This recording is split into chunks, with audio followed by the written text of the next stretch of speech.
Bueno, hola a todos, yo soy Ana de los Observatorios de la Cultura y AEC, formo parte de la organización y vamos a comenzar ya con la última mesa de la mañana, en la que queremos que todos participéis, nos deis vuestra opinión porque la hemos concebido como una mesa en la que, aunque tenemos aquí a varios compañeros que nos van a contar su experiencia, si queremos conocer las vuestras y qué opináis, porque lo que queremos llegar es a provocar sinergias y a trabajar en conjunto. Entonces yo voy a intentar hablar mucho, pero si no habláis tengo unas cuantas de preguntas aquí preparadas. Y empezamos con María Blasquez, que es del clúster de turismo de Extremadura. Pues muchas gracias. Gracias a la Asociación de Gestores Culturales de Extremadura por acordarse de nosotros. Y como el programa va un poquito retrasado, si queréis vamos a hacer, o voy a intentar hacer una presentación lo más corta posible e intentar establecer un tiempo de debate. Cuando nos llamó Ana Aznar al clúster para que contáramos un poco cómo podría ser el turismo cultural como motor de riqueza, de generador de riqueza, pensamos contar un poco la experiencia que nosotros tenemos, ¿no? Porque muchos de ustedes quizás no conozcan lo que es el modelo del clúster. El clúster ya funcionando 5 años, hemos pasado etapas buenas, otras menos buenas, y actualmente pues tenemos unos resultados que aquí pongo aquí una cifra. Tenemos casi 70 ideas de negocio en busca de financiación, ahora incluso han financiado más de 20 proyectos, que son los que están en realidad ya ejecutados y ejecutándose. Estamos liderando 2 proyectos europeos, es decir, como clúster se han presentado 3, lideramos 2 y ahora mismo nos han aprobado otro más que estamos de partners, de socios. También colaboramos con más de 40 organizaciones nacionales e internacionales, lideramos también y ejecutamos contrataciones a nivel nacional e internacional. Ahora hemos sido adjudicatarios otra vez de la contratación de la EOI para el turismo cultural en Cáceres, en la provincia de Cáceres, y desarrollamos proyectos que revierten beneficios directamente a la asociación y a los asociados. Entonces, esto es un poco la introducción de lo que es el clúster, de lo que está haciendo ahora mismo, y me gustaría contar un poco quiénes somos y qué hemos hecho para luego mostraros 2 casos. 2 casos de uno que es un proyecto que estamos desarrollando ahora mismo en turismo cultural y otro modelo de desarrollo turístico cultural que quizás debemos diferenciar así. El clúster es una asociación sin ánimo de lucro, se forma por pymes, están centros de conocimiento, centros tecnológicos, la universidad, es decir, todos los agentes que puedan aportar valor añadido a lo que es el sector turístico en general. Ahora mismo hay más de 50, bueno, ahora mismo hay 50 socios y a la espera de entrar están como otros 7. Esto es un poco la cifra. Os voy a contar un poco cómo se trabaja para que luego entendáis cómo se montan los proyectos que estamos desarrollando en relación con turismo cultural, ¿no?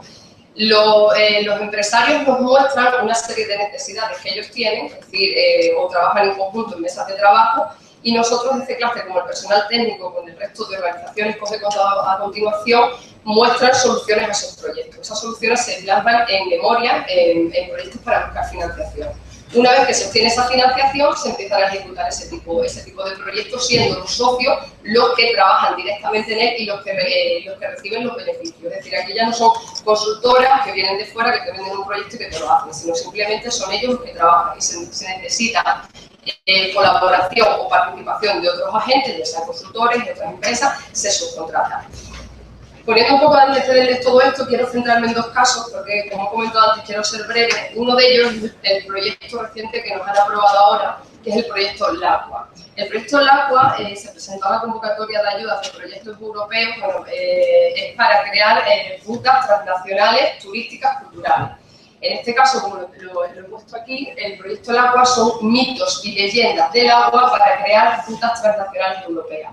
Aquí ya nos estamos diferenciando un poco del resto porque, como se estaba hablando aquí, el turismo cultural no solamente son recursos tangibles, sino también tenemos un rico patrimonio intangible en Extremadura. Nosotros, al ser clúster y al ser asociación que apuesta por la innovación, hemos entendido que el patrimonio intangible que tiene nuestra región, llámese mitos y leyendas, puede ser muy interesante para generar riqueza en los territorios en los que están asentadas. Para que os hagáis una idea de lo que se va a trabajar en este proyecto, porque llevamos aproximadamente 2 meses, estamos 9 socios de 7 países distintos.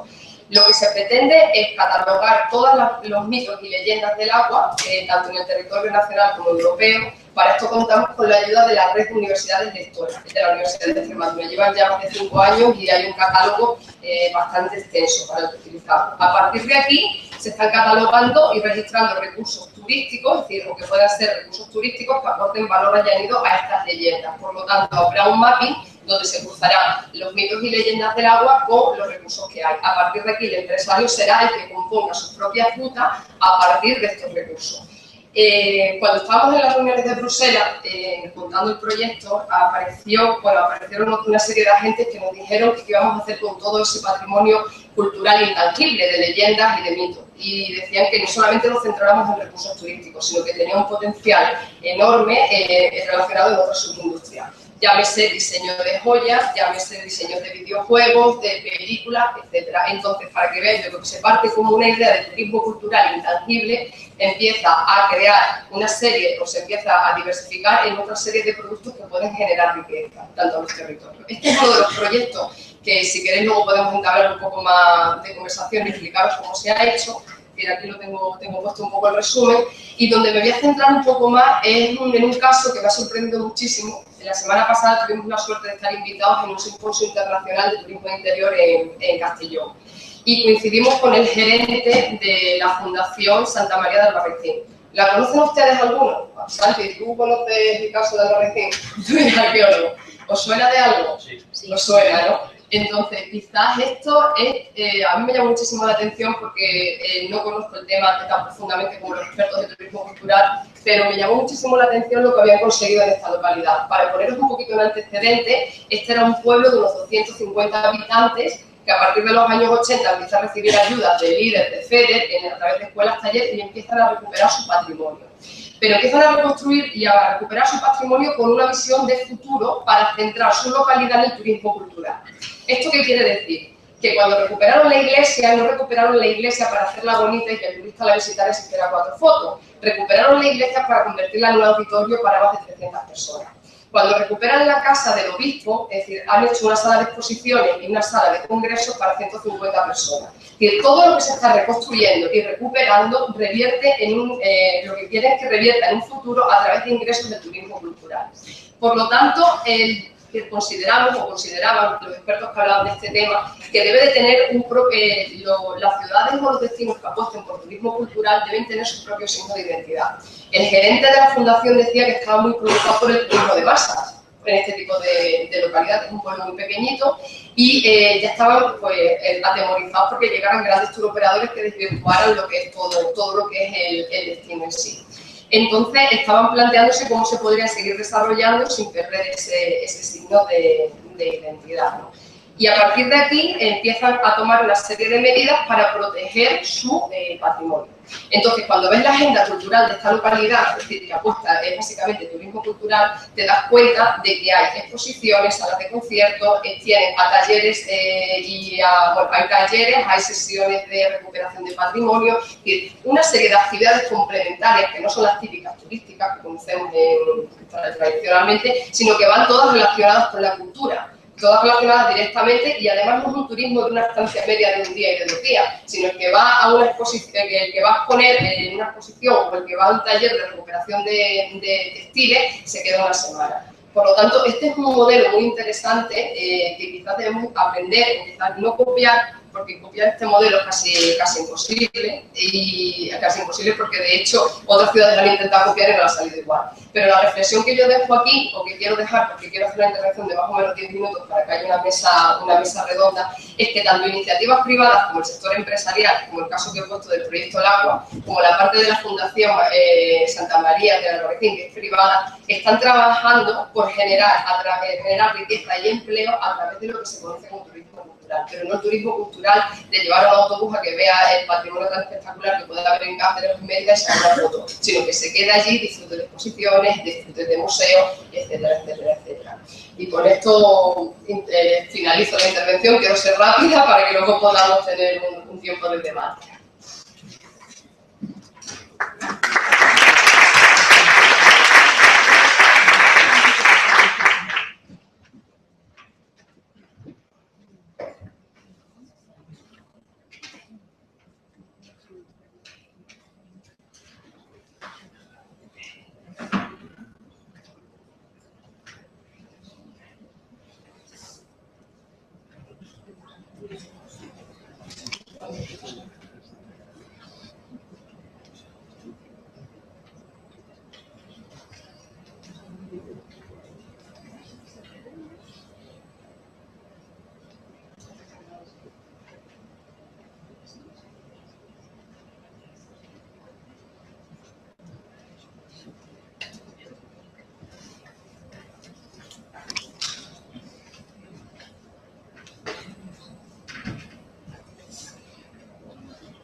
Bueno, y mientras se carga la presentación, os presento a Miguel Alba, que supongo que ya muchos de vosotros lo conocéis, que es el director científico del Consorcio Ciudad Monumental de Mérida. Este sistema es nuevo para mí. Sí. ¿Y dónde está el...?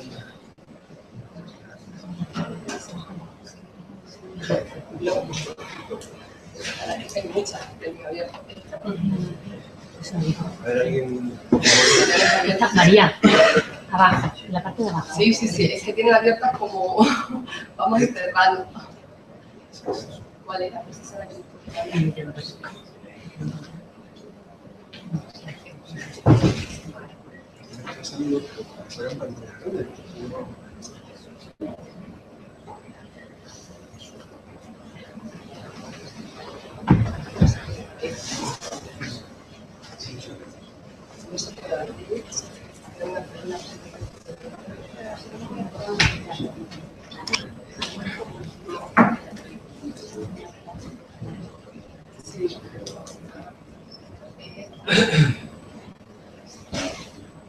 Ahora. Pero creo que no va.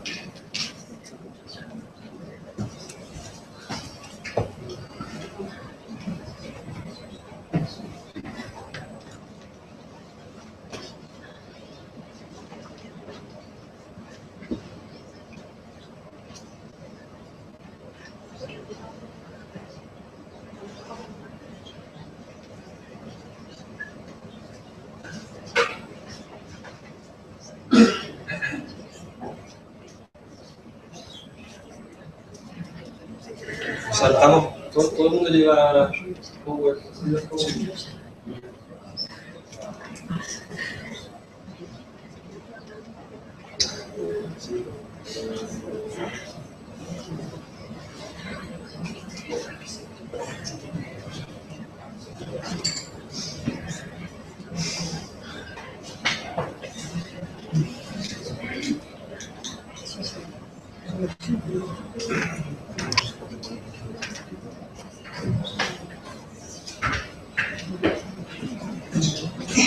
Disculpad, estos son los problemas de la técnica, que siempre falla cuando una vez.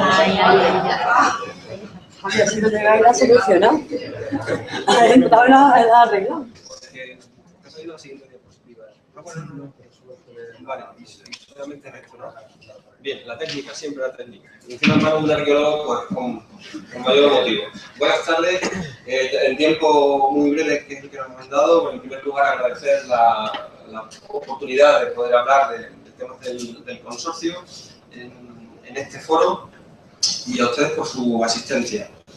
Para los que no lo conozcan, el Consorcio de la Ciudad Monumental de Mérida lleva la gestión del conjunto arqueológico, un conjunto que no solamente es romano, que también abarca otras muchas épocas, otros 1000 años de historia, y que además las funciones no son solamente para la ciudad, sino para todo el término municipal. Entre otras funciones, por ejemplo, nos toca custodiar también la arquitectura vernácula, que poca gente conoce. Como saben, tenemos el conjunto romano mejor conservado de la península y más completo. No obstante, la gente viene con una idea, el visitante, el turista, el viajero viene con una idea muy clara, que es ver el teatro. Entonces,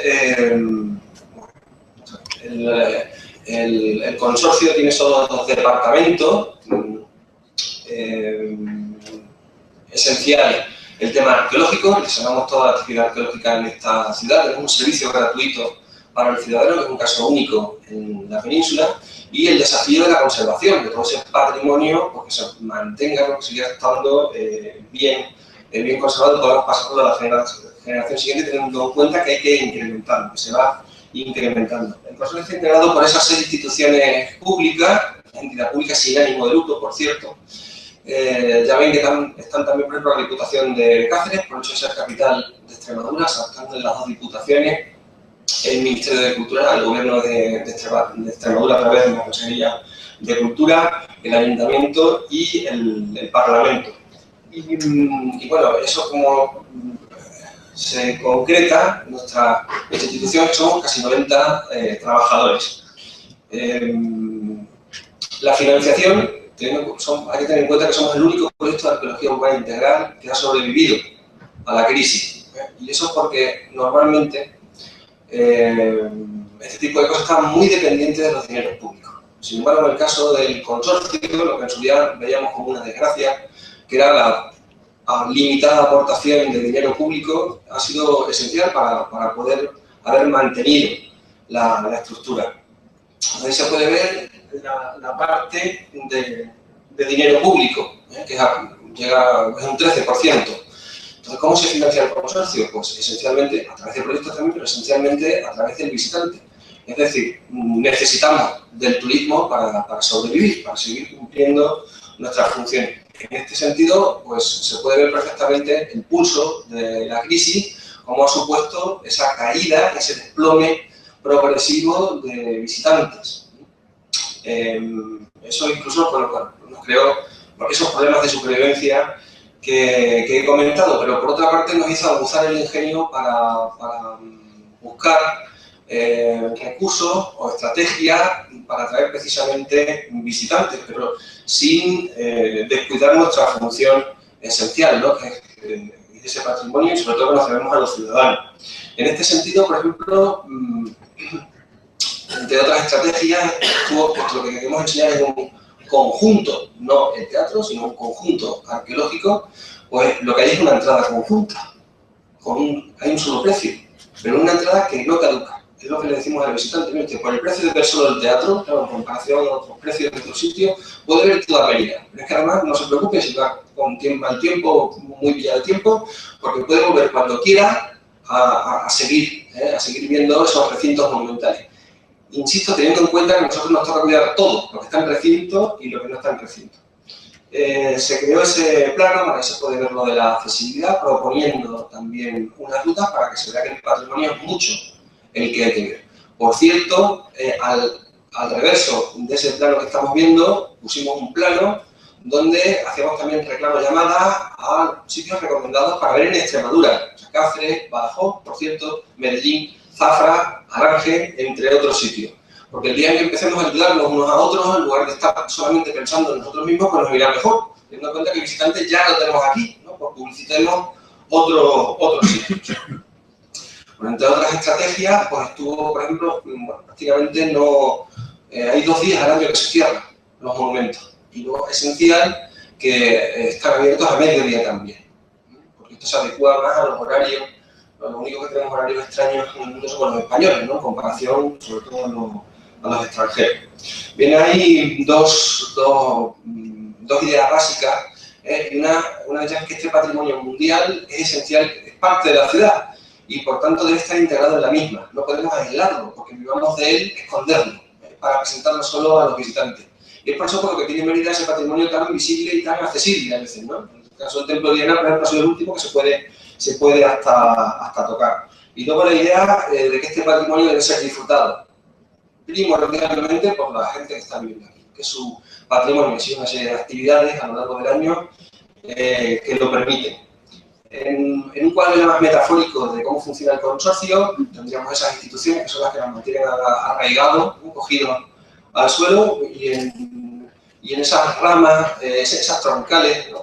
de desarrollo, hay 2 más importantes, que son la arqueología, uno la conservación, pero verán que luego hay un apartado de difusión, de cómo transmitir todo este patrimonio conservador al público, sea visitante o no, y que está compartido, de hecho, tanto por la parte de conservación como por la parte de la arqueología. Entonces, desarrollamos una serie de proyectos que tienen el denominador común de la difusión, de la sensibilización hacia la ciudadanía, y luego además son proyectos que se basan mucho en el voluntariado y poco o nada en costes.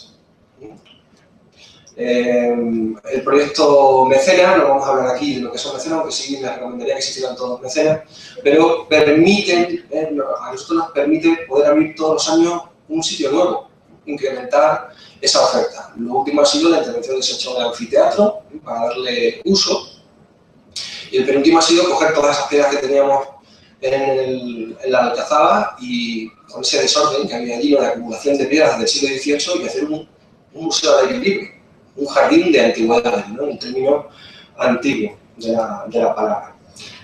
vecinos al patrimonio, también participan en el cuidado de todo y el conocimiento de los monumentos que tienen en su entorno. El programa de méritos, que es para gente mayor. Tenemos más de 30 voluntarios en este sentido, que entre otros cometidos atienden al público y le indican. Es curioso porque una de las cosas, nosotros también hacemos encuestas, preguntamos al visitante, una de las cosas que causa más satisfacción en Extremadura es el buen trato de la gente. Eso es así. Algún día lo mismo tenemos la desgracia de que cambia, ¿no? Quizás por saturación. Pero como no es así por el momento, pues se llevan esa buena impresión los visitantes. Y luego la escuela de estos monumentos, hay 27 centros escolares y de institutos, pero también están ahí metidos la Universidad de Mayores, la UNED, la Escuela de Artes, o sea, también los adultos que ayudan a la conservación también del monumento que hayan adoptado. Esto es una enorme base social para la participación, entre otras cosas, y por eso confluyen de Emérita Lúdica. Esta Emérita Lúdica es una de las actividades que presentamos como un paso más en la presentación del patrimonio para vivirlo. De hecho, la idea consiste en que el patrimonio cobre vida y se presenta al visitante como una lección de historia, pero al mismo tiempo lúdico. Por eso hemos puesto la palabra, para no asustar. Ya nos pasamos el resto del año haciendo visitas, conferencias, etcétera, etcétera, ¿no? que tienen que ver con todo esto. Tenemos los ingredientes esenciales, porque hay muchos sitios que se hace recreación o que se intenta hacer estos guiños, estos encuentros con el pasado. Nosotros tenemos los mejores escenarios de España, de Hispania, podemos incluir también a Portugal, para entender cómo era una ciudad romana. Es el conjunto, como hemos dicho, más completo, pero también mejor conservado. Por otra parte, tenemos el asesoramiento técnico, es decir, ese rescate del pasado, hagámoslo bien. Y contamos con el asesoramiento técnico de los arqueólogos del consorcio, historiadores del consorcio, y del Museo Nacional de Arte Romano, que son colaboradores también en el mismo. Y luego tendríamos la tercera pata del banco, que se necesitan recreacionistas, intérpretes de la historia para dar verosimilitud a lo que se va a ver. En este sentido, pues, hemos contribuido, hemos fundado una asociación, que a su vez había salido otra asociación más especializada, y suponemos que irán saliendo muchas asociaciones que traten alguna faceta del mundo antiguo. Son voluntarias, que tienen esa afición por recrear el pasado. Y luego, en medio, vemos la participación ciudadana. A diferencia de otros proyectos que son referentes en la península, donde se presentan como actividades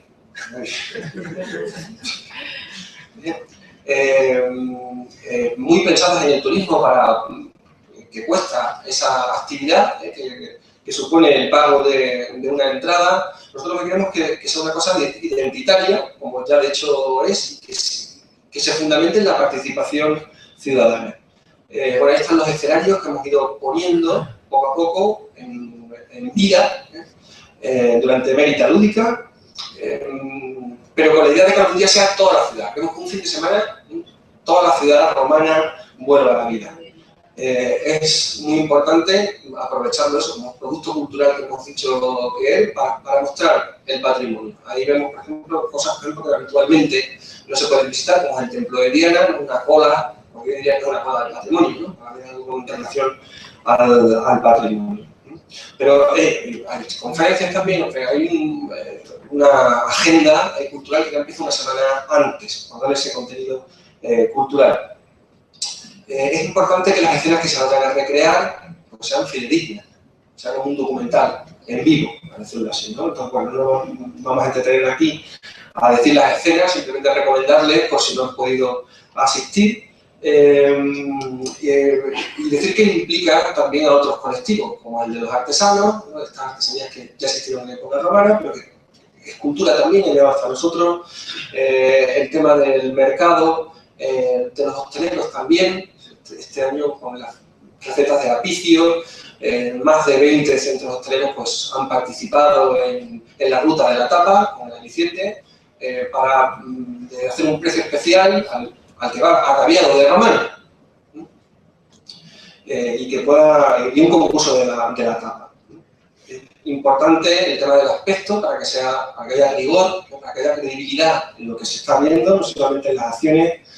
Y en este sentido, pues pusimos un taller en funcionamiento que atiende gratuitamente al público para hablar tanto de indumentaria, aspectos sociales, como papeles que puedan representar esos ciudadanos.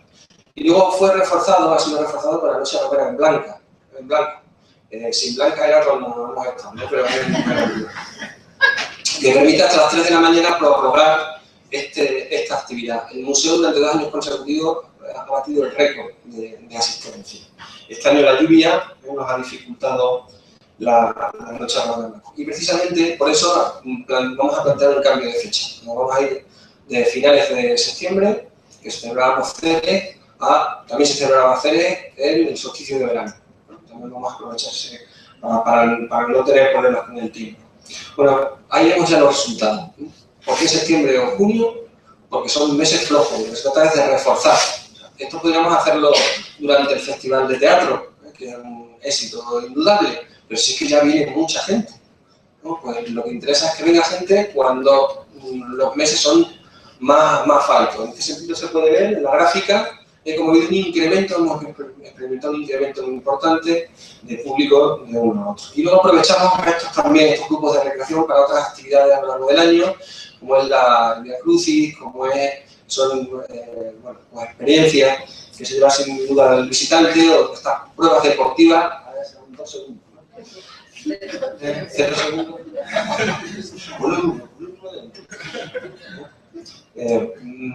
O estos espectáculos de miniatura que llevan 5 ediciones. Es crear una cosa que no existía, ¿no? Hemos sido capaces 5 veces de llenar el anfiteatro con un tema de las representaciones, ¿no? De las luchas de gladiatura. Y tengo ya 0 tiempo, pero no me resisto a decirles que estamos también ahí. Esto forma parte de otras muchas medidas, como por ejemplo la organización de exposiciones. Ya más de 1 millar de piezas han pasado al Museo Nacional de Arte Romano para su exposición temporal, y eso atrae visitantes también. O el hecho de las rutas, donde suma medio ambiente con patrimonio, la transversalidad tan importante. O el último, que es se está trabajando también en la ruta Estamos Árabes, vamos a hacer un centro de interpretación sobre el mundo paleocristiano en Mérida como referente, o que aparezca Mérida en la literatura con sitios que se puedan reconocer. Bueno, muchísimas gracias por su atención y lo siento.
Bueno, mientras la técnica otra vez se hace la graciosa por nosotros, os voy presentando a Montaña Ganado, que es CEO de Insertus, que es una empresa de turismo y consultoría, y que si conocéis la ruta de Isabel la Católica, pues ellos han estado detrás de esa ruta.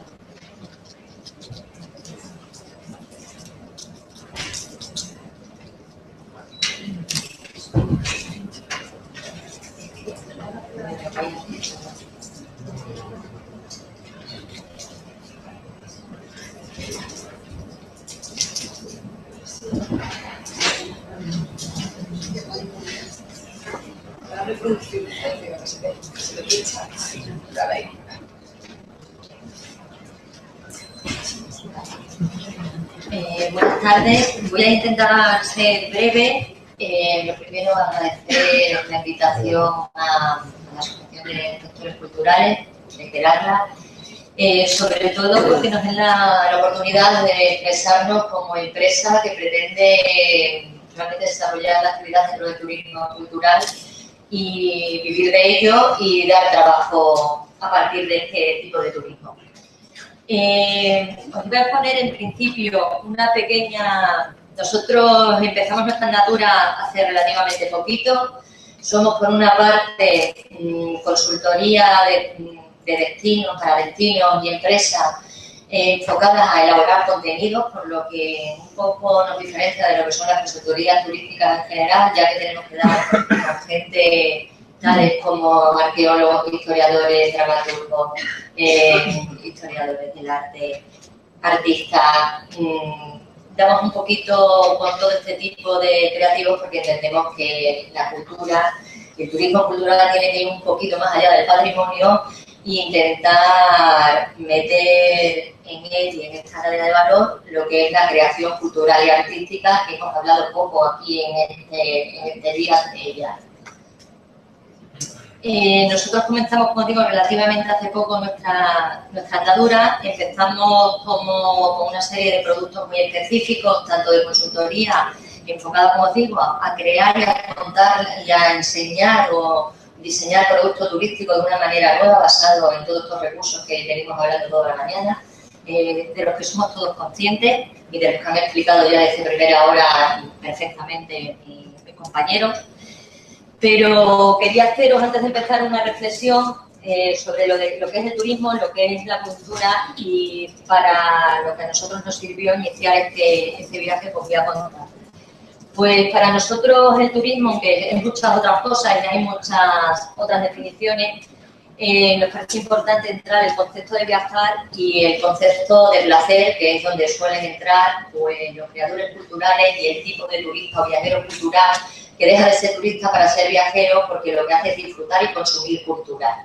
Esa es la diferencia entre un turista que decimos cultural, que nos hemos querido referir aquí, y el viajero cultural. El turista cultural es el que llega buscando Cáceres Patrimonio de la Humanidad o el Festival de Mérida porque está hiper promocionado y gracias a nuestro buque insignia. El viajero cultural es el que seguramente sepa que este fin de semana, mientras había otro tipo de actividades, no puede llegar a verse Patrimonio de la Humanidad, pues había un evento que era Foro Sur dedicado a la fotografía que tiene los expositores maravillosos. Esa es la diferencia. En esa parte entra el creador cultural, que nos ha nombrado, que hay que turistificar, si se puede decir un poco, y decirle cómo se vende, cómo se promociona, cómo se cuentan las cosas para que sea atractivo a todos. Y por la otra parte está el turista o el empresario turístico, que hay que culturizarlo lamentablemente un poco. Digo lamentablemente porque muchas veces no sabemos, hablamos sin conocer realmente el patrimonio, ni la historia, ni el hecho cultural que estamos promocionando con el que nos queremos meter. Ahí tenemos todos culpa. De hecho, yo creo que somos los peores prescriptores en ese sentido de turismo cultural, somos los propios ciudadanos de los sitios, de los destinos culturales, que solamente vamos a visitar, nosotros hacemos muchas veces uso de ello cuando viene un visitante o cuando tenemos que mostrarnos esos recursos a alguien de fuera. También pasa el efecto contrario, lo hemos comprobado en nuestros productos, que como tenemos una ermita del siglo XVII, normalmente con frescos del XVII, un puente románico en el arroyo, las fiestas patronales y comemos muy bien, pues es que no sabemos lo que tenemos. Pues sí lo sabemos, o hay gente que lo sabe, pero hay que saberlo contar. Ese sería nuestro papel. Vamos a hacer esa reflexión que os he hecho, deciros que evidentemente hay una cantidad de recursos. Nosotros en esta reflexión nuestra y nuestra idea de empresa, que ya pudimos comprobar que coincidía mucho con la estrategia del turismo cultural de Extremadura en la sesión de presentación de esta estrategia, pues nosotros nos centramos en el patrimonio, sino nos centramos también en los centros de interpretación, de musealización y digamos, en los edificios, instalaciones de todo tipo que las diputaciones, las juntas y las distintas administraciones ponen al servicio del turista y de los creadores y de los empresarios. También en las fiestas ya renombradas o con cierta tradición popular y evidentemente en los eventos de todo tipo, que aquí nos hemos centrado mucho en lo que es los eventos, festivales y representaciones como tal, pero yo creo que hay 9 artes y de las 9 artes se puede hacer un producto cultural, de turismo cultural, que no están muy trabajadas, pero realmente hay para ello. A veces también la cultura es misterio, es magia, es tradición y también tenemos una serie de productos y experiencias que hemos identificado, estamos intentando a ver si los sacamos a la venta en torno a la leyenda, lo intangible, incluso hasta lo paranormal. El por qué la Alhambra ha llegado a 50 millones de visitantes y tiene y es conocido Washington Irving, y nosotros las cifras de visitantes las acaban de dar, las mayores son las de Cáceres, como bien decía Santo, y no conocemos quién ha escrito ni nadie, no tenemos un Washington Irving en uno de estos palacios, pues bueno, está en nuestra mano venderlo, y con las oportunidades y con las técnicas que el turismo da, podemos llegar. Si no lo tenemos, si lo encontramos, a rescatarlo, si no se conoce, y si no, pues realmente a crearlo de cero, porque escritores puedo decir que hay en la región de sobra, y recursos, como hemos visto, de renombre internacional, también los hay de sobra.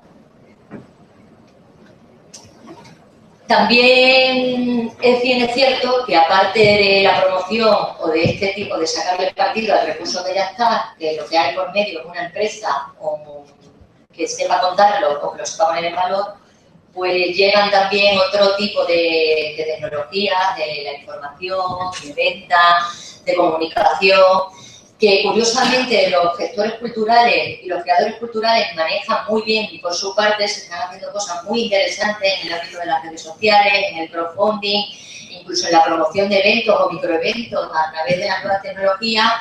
Y el turismo, por su parte, está desarrollando otro tipo de tecnologías, pero solamente cuando se encuentran en esa realidad no aumentada, o cuando se encuentran es cuando realmente tenemos un producto turístico que a través de la tecnología pueden aumentar. Recientemente, bueno, este año ha sido el año de Greco, nosotros tenemos grandes escritores también, o sea, recursos, les he dicho, no voy a, quizá incido en esto, no voy a incidir más, porque creo que he contratado poco las artes, y realmente en cuanto a las artes tenemos grandes recursos. No vamos a hablar del arte contemporáneo, ni de la danza, ni del cine, ni de la fotografía, que en cierto son una de nuestras pasiones, el cine y la fotografía, pero que creemos que siempre tenemos recursos si se encuentran bien. La diferencia, pues que todos estos destinos y todos estos recursos que producen, os puedo asegurar, millones de euros de beneficios, nosotros nos conformaríamos como establecer, como estabilizar los 5 puestos de trabajo que tenemos actualmente en INSETU y poder dar a la gente que tenemos de trabajo temporal, hacerla muy fija, ¿vale? Pues sí se puede llegar, pues, contando mejor la historia y con una imagen y una canalización adecuada. INSETU pretende abrir la puerta de pasar de las musas al teatro, como diría López, y de todo esto que hemos hablado, de todos estos recursos que hay, ponerlos, desgraciadamente, que si también tiene entrada de teatro, que se compre, que se venda y que se pueda comercializar. Y en ello estamos, y en ello parece que estamos lográndolo. En INSETU nos centramos primero, como os he dicho, en una imagen, en pasar. Yo tengo una casa, o yo estoy en Medellín, que tiene un enclave maravilloso, un restaurante maravilloso y una historia fascinante. Y llega una historia realmente fascinante, ya solo, no nos vamos a ir al pasado romano, nos pongamos, por ejemplo, en la ruta de Isabel la Católica, cuando estuvimos desarrollándola.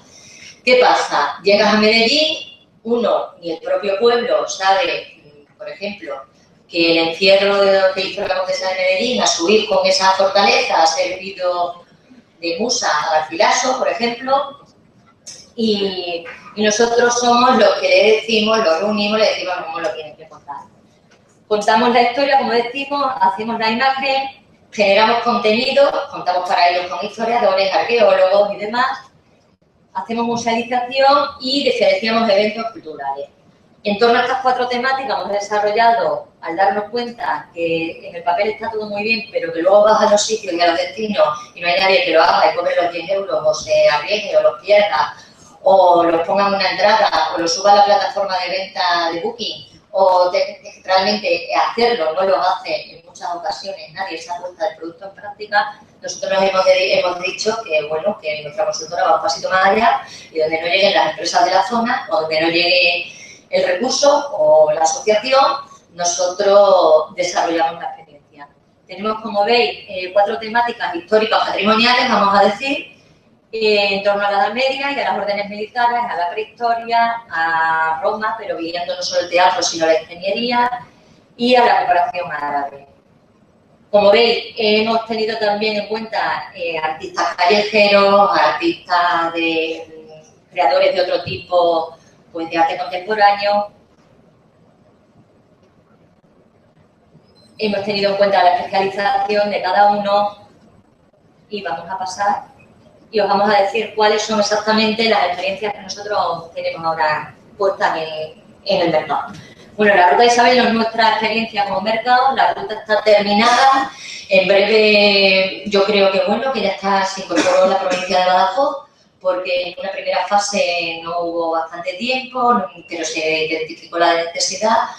Actualmente son 13 municipios, con experiencias, me parece que hemos llegado a las 110 experiencias concretas. La ruta se puede vivir de diferentes maneras, desde el punto de vista naturaleza, desde el punto de vista cultural, y todo el desarrollo, todos los textos, todo el marketing de cada una de las experiencias, toda la imagen de cada una de esas empresas que tienen productos en la ruta, hemos ayudado a crearlas con la Dirección General de Turismo. Dentro de la Ruta de Isabel, ahí es donde nos dimos cuenta las carencias tremendas que hay en formación en el empresariado, pero ya una formación básica, también lo ha comentado Santos, en lo de que realmente no podemos estar vendiendo un turismo cultural o un producto cultural pues, sin ni siquiera saber situar el siglo XV o diferenciarme si puedo meter un plato con tomate frito o la tortilla de patata con el menú. Entonces, esas carencias se las hemos suplido en este proyecto, pero habría que seguir andando. Nos dimos cuenta, como os he dicho, que no hay mucha experiencia ni mucha gente que baja al territorio y que nos diga, sí, vamos a contar leyendas o vamos a hacer una teatralización o vamos a hacer un happening, porque qué bonito resulta, por ejemplo, me parece fascinante el recorrido que se puede hacer entre el arte entre Mella, el Edad Media y lo barroco, pero no hay nadie que realmente se coja al turista, arriesgue, ponga su dinero y su cotización en venta, contrata al personal y lo haga. Pues nosotros hemos intentado hacerlo.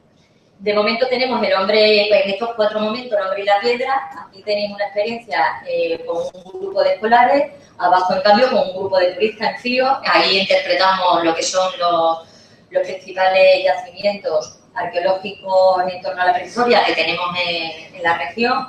Tenemos planeado, lo hacemos también en Cachorroano, lo hacemos en Lácara, lo hacemos en Valencia de Alcántara. O sea, nosotros sí tenemos planeado y formado al personal, porque era otro de los problemas, los creadores no son tan turísticos, ni los científicos ni historiadores son tan turísticos. Entonces tú cuando ibas a contratar gente, o tenías a gente que te daba saltos y te hacía tirolinas, o tenías a gente que se tiraba 2 horas hablándote de qué fecha era el yacimiento de Lácara. Entonces eso nos ha costado mucho, llevamos 1 año trabajando en ello y por fin tenemos casi una bolsa de gente que sepa de esto, pero que además lo haga menos, ¿no? Estamos en ello todavía porque ahora estamos haciendo las mismas rutas adaptadas para colectivos con discapacidad.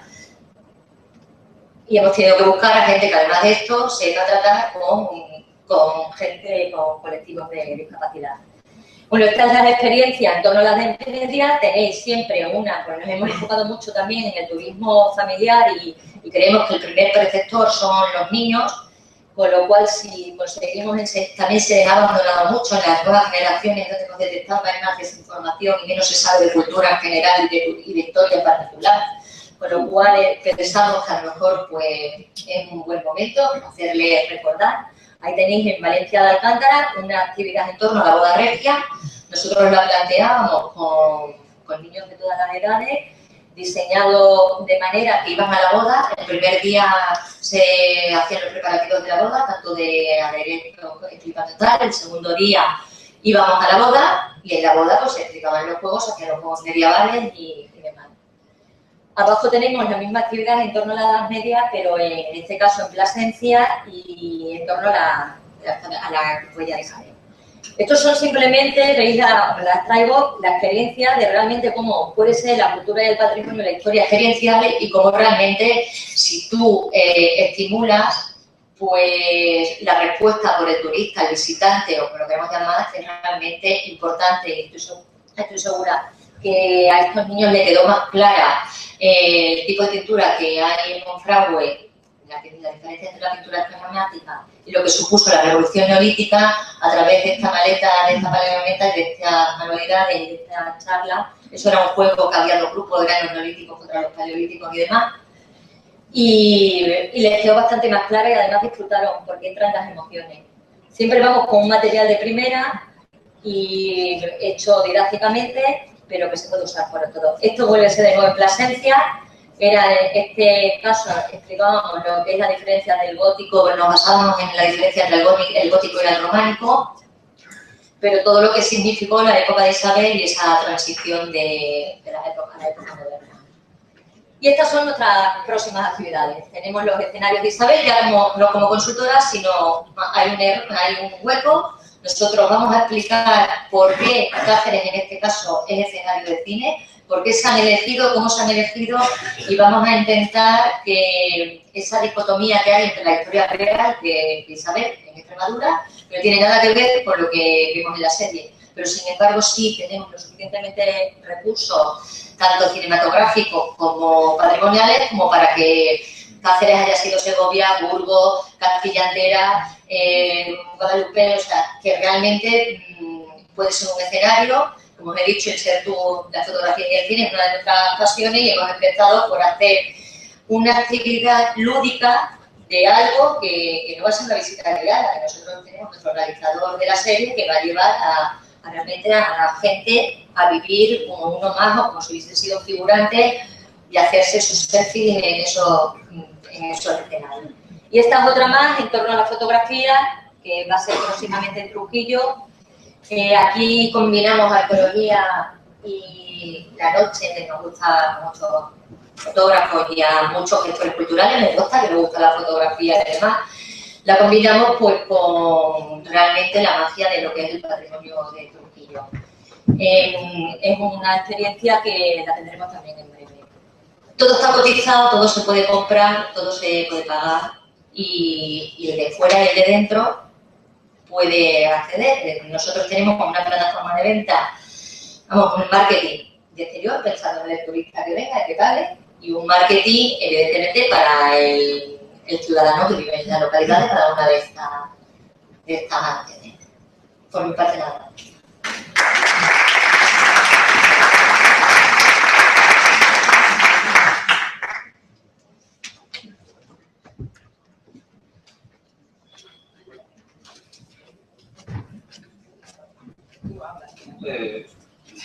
Yo, pero ustedes, he sido cómplice de Ana, de irle pasando el papelito, ¿sabes? Me tiene que hacer ya no puedo. Entonces, como llevo 15 minutos y la técnica irá a su ritmo, yo voy a ir adaptando un poco las ideas del PowerPoint. Veo que llevo 17 minutos en número rojo, o sea que por no hacerlo más largo. Bueno, pues el proyecto quería presentar a continuación. Es el proyecto de Medellín. Como pasa en muchos casos, y Javier Luna planteaba con el tema de la Diputación de Badajoz, ¿no? de los pueblos de Badajoz, pues el caso de Medellín es otro caso más que nos hemos incorporado tarde a lo que desde Mérida se lleva haciendo por más de 100 años, ¿no? Empezar a acumular piezas en una iglesia, como pasó en Mérida al final del siglo XIX. Y bueno, pues desarrollar una serie de campañas de excavaciones, como ha sido la excavación del Teatro Romano, que un poco evoca a ese inicio de las grandes excavaciones que hace Mérida a principios del siglo XX. Un poco, pues, voy a presentar eso. El caso de Medellín como un caso de generación de empleo, de generación de riqueza y, pues, eso, de puesta en valor del patrimonio. Estáis viendo ahí pues, una fotografía de lo que es el enclave, por muchos desconocidos. Estaba en el año 2007 con los proyectos Patrimonio y Empleo, estaba en una situación un poco deplorable, lo que era el teatro. Ahí veis un poco qué es la localización.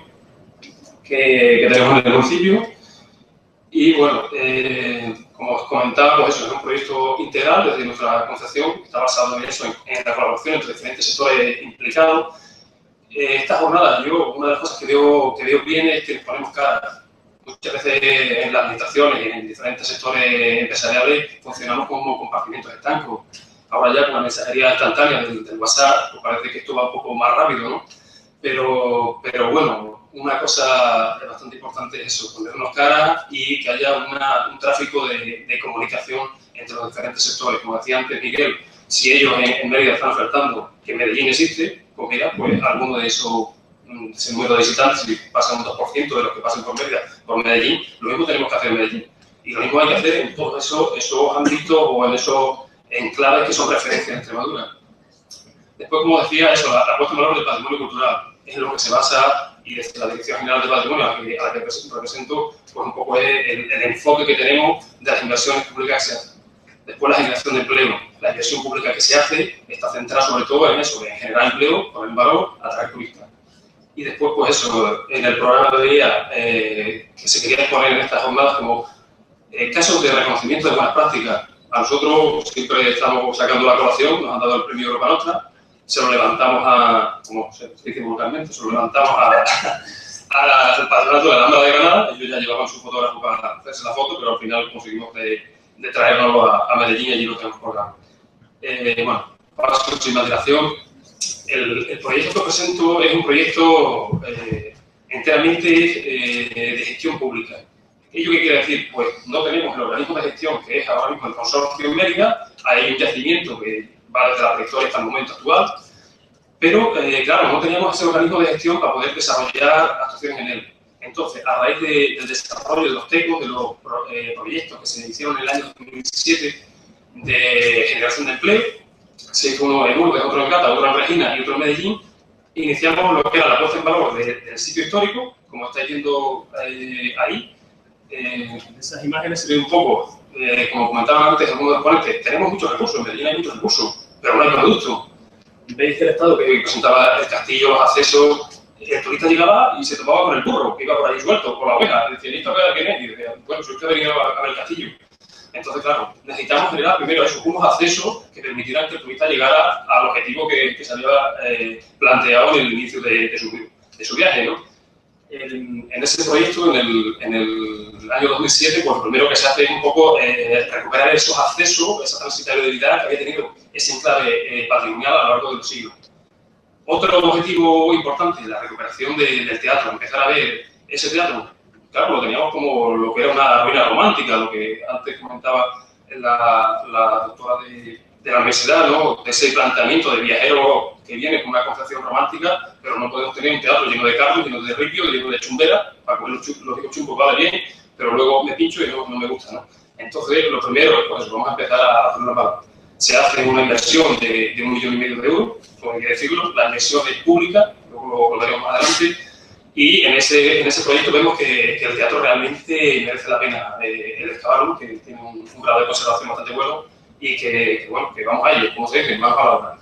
El segundo proyecto, también financiado en este caso por la Consejería de Cultura y Turismo, se había hecho una elaboración en el proyecto anterior y en este ya se tomó la decisión de excavar todo lo que era el sector del frente escénico.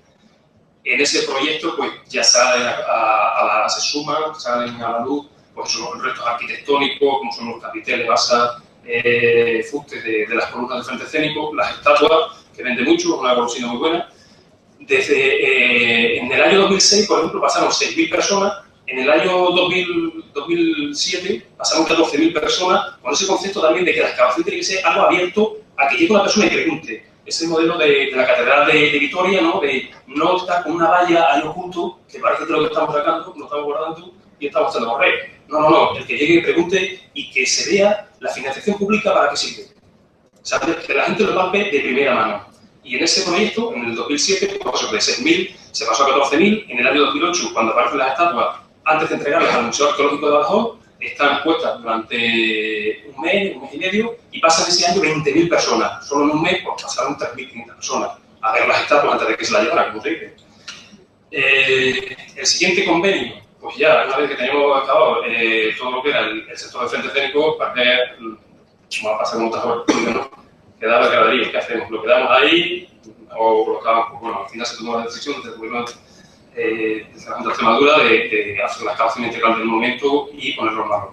En ese proyecto de 2 años, también gestionado mediante convenios de colaboración, en los que la Consejería de Cultura, a través de Fondo FEDER o financiado con Fondo FEDER, capitalizaba lo que era la inversión pública y después hacían contrataciones de personal desempleado de la mancomunidad. Yo mismo, cuando empecé a trabajar en ese proyecto, estaba desempleado y todos los técnicos y todo el personal de operarios que han trabajado en ese nuevo equipo siempre se ha contratado eso de personal desempleado.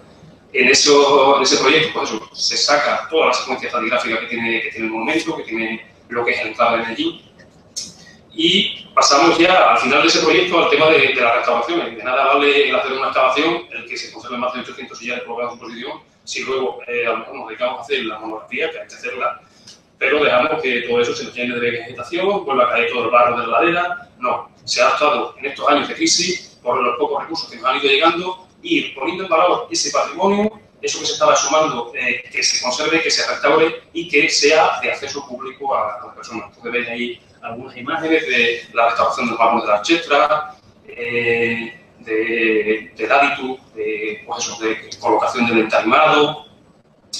En el siguiente convenio, ya en el año 2012, de 2012 a 2013, ahí se hace un convenio con el Ayuntamiento de Medellín y se hace una serie de subcontratas a empresas especializadas. Con eso quiero aclarar que no es solo empleo, generar un empleo directo, sino generar un empleo indirecto, tanto desde la ferretería a la que se le está comprando el material, como de empresas especializadas con calificación K7 en restauración, por ejemplo, que también se le está dando oportunidad a esa puesta en valor.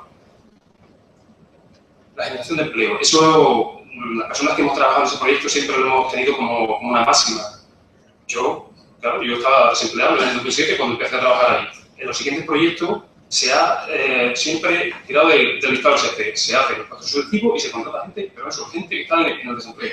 Entonces, lo importante, el patrimonio permite el tener, pues eso, un abanico de profesiones trabajando en ello, desde lo que son arqueólogos, restauradores, dibujantes arqueológicos, peones que no tienen formación, pero también diseño gráfico, no podemos estar de espaldas a la nueva tecnología. Hay una serie de aplicaciones y de programas que ahora mismo están llevándose o desarrollándose, que también se pueden implementar en el patrimonio. En esos proyectos, con la filosofía de los TECO, no era la idea de las escuelas taller o de los talleres de empleo. Aquí no hay aula, aquí hay tajo. La persona desde el primer momento que empieza a trabajar, y es una cosa que es un poco polémica, porque hay personas que dicen que no, que siempre tiene que haber una formación. La formación se da, pero la formación se le da y le dice, tienes que hacer el pegado así. Echa la base, le coloca la piedra, tira a la maestra, ¿sabes? Le das la formación, pero él te está rentando el dinero desde el minuto 1. Además, pasa una cosa, hay muchas personas en talleres de empleo que no quieren que se les dé una formación, le hastía. Es una cosa que en ciertos casos incluso te dice, es que le recusa, que yo no puedo aguantar ahí una hora ahí. El mismo curso de prevención de riesgos laborales que dura 2 horas ya parece que les han dado una paliza, ¿sabes? Entonces, parece que este tipo de proyectos sí que les resulta como más práctico, les resulta más ameno y parece que trabajan como más motivados en ese sentido. O quizás sea mi percepción para realizar los recursos. A lo que voy es eso, que permite trabajar pues eso, un amplio abanico de profesionales. Esa generación de empleo, pues la vamos a tratar en esos diferentes convenios y no voy a tardar mucho. El primer convenio, pues eso, lo financió el SEPE con 1,5 millones de euros. De ese 1,5 millones de euros se invirtieron 1.254.730,79 euros en personal. Daros cuenta de eso, de 1,5 millones estamos invirtiendo en lo que es contratar a personal 1.254.000 euros. Con eso se hicieron 89 contrataciones temporales de personas desempleadas. 12 eran trabajadores con titulación, que estamos hablando, restauradores, arqueólogos, y 77 sin cualificación.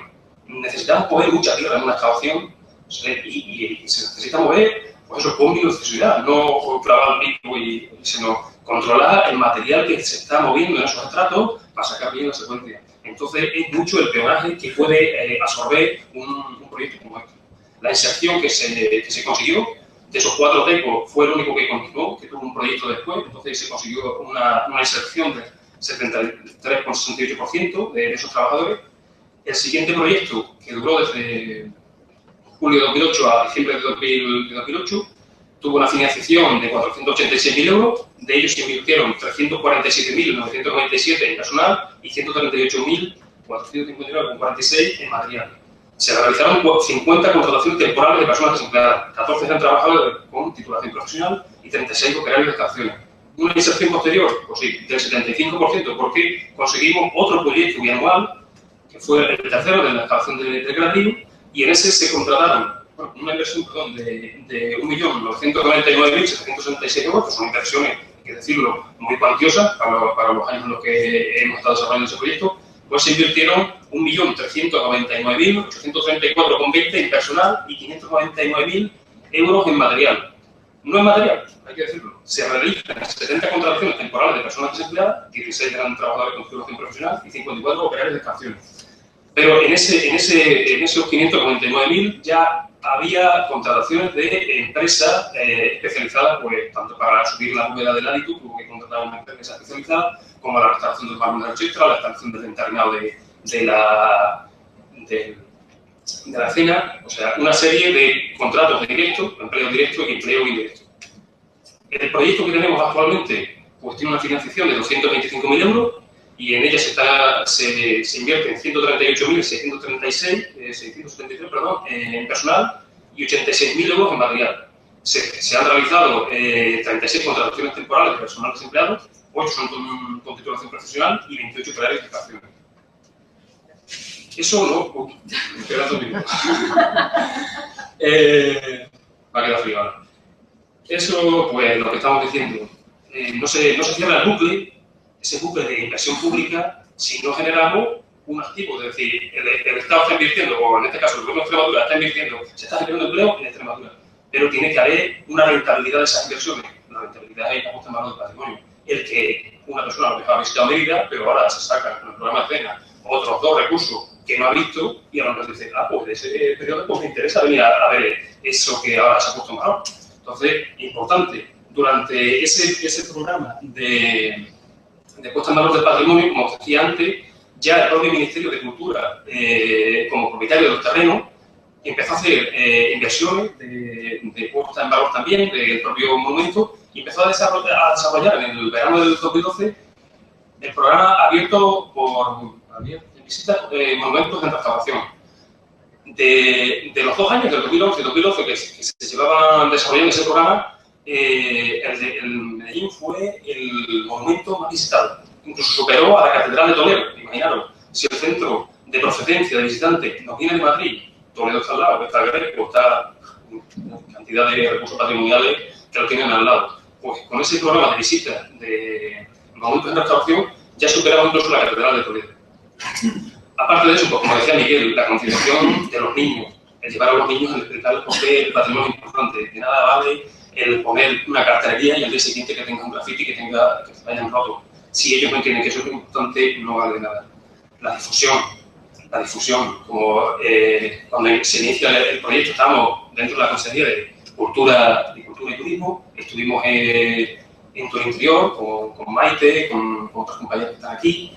Luego se han desarrollado visitas a otras ferias profesionales como ARPA, Tour Interior, la generación de publicaciones, la guía de visitas, generar portal web. La gente que no nos conoce, pues no sabe que estamos ahí. Entonces hay que generar siempre una información que con poco coste le llegue al ciudadano, a uno que está investigando por ahí, ¿sabes? Pues que tenga un recurso en el que diga, ya me ha picado la curiosidad, ahora me voy a acercar.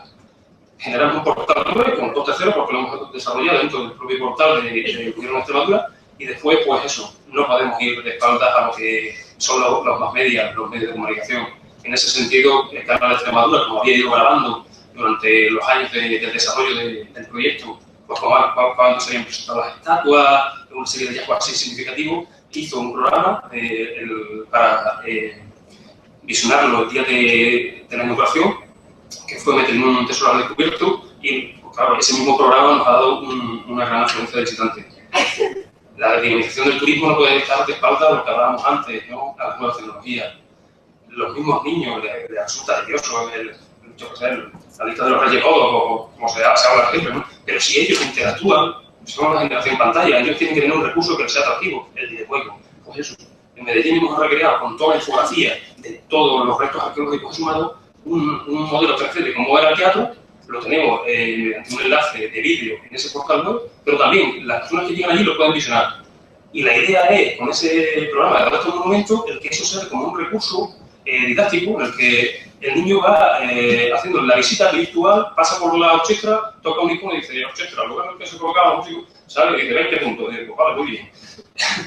Entonces, pues bueno, la dinamización del turismo también, lo decía primero antes Javier Luna, no podemos generar un turismo si no tenemos una marca. En Medellín hemos generado la marca de Medellín un viaje en el tiempo, porque tenemos recursos desde la prehistoria hasta el momento actual. Y quizá nos falta el siglo XX, porque a lo mejor por las dos guerras, y sobre todo la guerra civil, pues está bastante destruido, ¿no? Pero ahí al lado tenemos a Dumerico, que tiene mucha población y tiene un museo gráfico. Quizá ese viaje en el tiempo tenga que acabar con esa idea de parque cultural, viendo el museo gráfico de Dumerico y terminar el siglo XX allí. Aparte de eso, con su cartelería en inglés, infografías, réplicas de estatuas, colocación de piezas originales, ya no es un centro de interpretación, o sea, el criterio ya es un museo de sitio, porque ya tienes esas piezas originales, como son las piezas de la columnata del teatro. Generación, pues eso, de cartelería, con eso, con códigos magníficos que te mandan al portal web, o realidad aumentada en la que te sale el muñequito, el padre está haciendo la foto y el niño está tirando la mano, pero si el niño está jugando con el iPad, con el muñequito de Quito Cecilio de bienvenido al yacimiento de Medellín, pues parece que el padre hace 3 instantáneas y no le molesta al niño. Para terminar, pues eso, desde el 24 de julio de 2013 al 30 de septiembre de 2014, el teatro ha sido visitado por 15.727 personas. Y lo que va de este año, lo han visitado 9.700 turistas, 9.365 españoles y 335 extranjeros. Agradecerles a la gente del consorcio del Festival del Teatro, a la Petrumanco que está aquí, pues eso, esa apuesta que tomaron también desde el Gobierno de Extremadura de decir, vamos a hacer un reestreno del teatro. Este año, gracias a toda esa capacidad, como se decía en la Legión Romana, de infraestructura que tienen ellos, han conseguido tener 3 obras diferentes en Medellín. Pues hemos, en ese sentido, colgado el cartel de lleno de las 2.500 localidades ofertadas se han agotado. Y un poco, pues, eso nos ha permitido, todo esto que os explico así un poco rápido, aunque ya sé que me queda 3 minutos, pues eso, el proyecto de Medellín ha sido galardonado con la máxima distinción de los prestigiosos premios Europa Nostra 2013 y, como decía José María Ballester, el presidente del tribunal, parecía que le habíamos dado a un botón y había salido un teatro. No, eso lleva mucho esfuerzo. Yo estoy aquí ahora mismo trasladando un esfuerzo de muchísima gente que está trabajando en ese proyecto, como han visto, una cantidad de personas, pero sobre todo de personas que estaban en el desempleo y se le ha dado una oportunidad. Que esa persona, cuando va a cobrar una nómina, ha podido ir al comercio a comprar, aunque se diga a lo mejor de forma dura, pero eso hace que el patrimonio sí que genere un ciclo económico importante. Y concluyo con esa idea. Eso, podemos afirmar que los proyectos de puesta en valor del patrimonio expuestos en esta presentación se desarrollan íntegramente desde el sector público, ya que son convenios interadministrativos entre la comunidad y la administración autonómica o el propio ministerio, como es el convenio que tenemos ahora mismo abierto. En la ejecución de los mismos se oferta una importante cantidad de empleo directo, pero también se genera un empleo indirecto mediante la contratación de empresas especializadas. Se consigue poner en valor el patrimonio cultural y se obtiene un mayor conocimiento histórico de esos enclaves. Como consecuencia de esos proyectos se abre la visita pública a nuevos espacios y monumentos que atraen a nuevos turistas y con ello se dinamiza el sector turístico, ya que los bares, hoteles y restaurantes amplían sus instalaciones y contratan más personal para atender a sus clientes.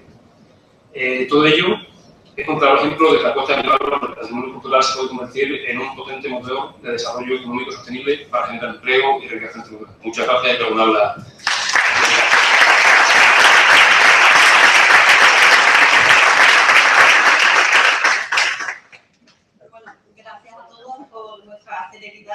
Y si os parece, empezamos el turno de preguntas. No sé si alguien quiere comentar algo o preguntar algo.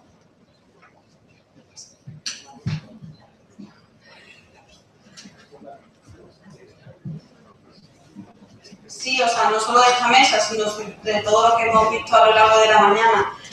Si no os importa, cuando habléis os presentáis, ¿vale? Para que nos vayamos poniendo cara, que como dice Santiago es muy importante.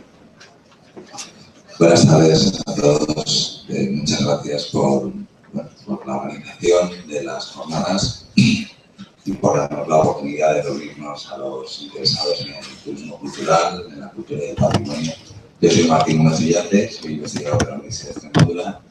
He sido gestor de proyectos hasta hace poco, ahora también por fondos públicos y programas europeos, pues tengo la suerte de ser investigador y voy a estar investigando en la línea del turismo y el patrimonio cultural y material los próximos 4 años, por lo que, comienza ahora una andadura que nos va a tener, nos va a hacer que nos veamos seguramente nuestras caras pues, en muchos otros eventos similares a este, y además quiero entrevistar a los expertos, así que llamaré a sus puertas de bastantes de los que están aquí pues, para conocer mejor y con mayor profundidad los ejemplos y los modelos que estamos viendo. Yo tengo alguna pregunta de la mesa anterior para mi colega Regino, Antonio, sobre las estadísticas del observatorio. Hola. Yo he estado ya analizando un poco, estudiándolas y me sorprende, o no sé por qué criterio, en el gasto medio del turista no se tiene en cuenta, me parece, uno que yo puedo observar, el gasto en combustible, en gasolina. Entiendo que es uno de los gastos también importantes y que también queda en la región. Entonces es una pregunta técnica simplemente para saber si esto ocurre en las estadísticas también a nivel del INE, a nivel nacional, o es una decisión del observatorio, o por qué no el gasto en combustible. Entiendo que yo, por lo menos como turista, cuando salgo es uno de mis gastos más importantes del presupuesto, y eso sí, a veces cae en un sitio de la frontera, en otro, en una región en otra, pero siempre quieres que no, dejo economía y como turista. Luego también quería comentar pues, una noticia que leí el otro día sobre los establecimientos hoteleros de Mérida, los restaurantes, los bares. Un domingo era alguien que escribió una carta al director que había decidido salir del ámbito más cercano al circo, al anfiteatro, y había intentado ir a tomar una cerveza o comer y se había encontrado prácticamente los establecimientos hosteleros cerrados.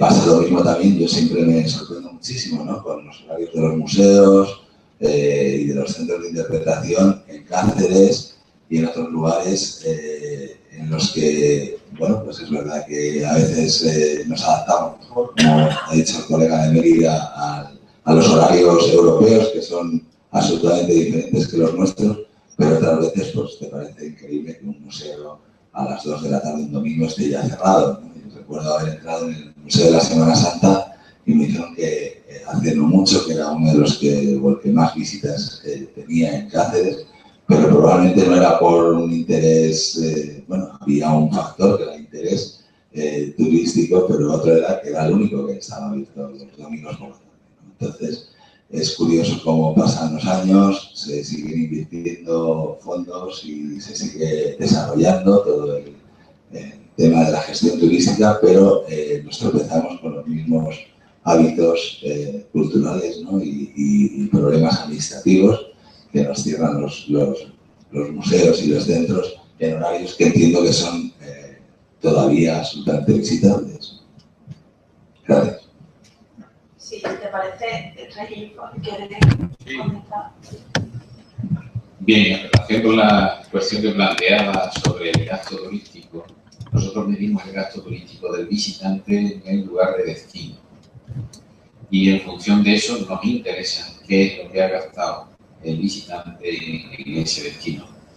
Pudiera darse la circunstancia de que ese destino también reportara y que pudiera formar parte de ese gasto total.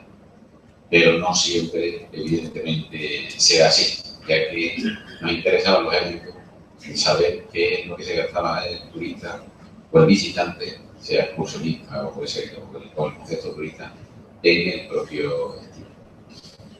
Nada más. No sé si alguno de vosotros quiere comentar algo sobre la gestión, los horarios y demás muy rápido. El caso que tú dices, realmente los domingos en Cáceres se cierran, en Mérida lo tenéis más solucionado porque habéis hecho una gestión de otro modelo.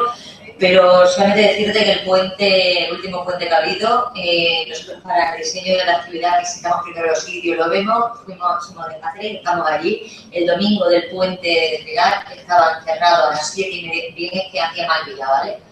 Pero estaba todo cerrado a las 7:30 de la tarde.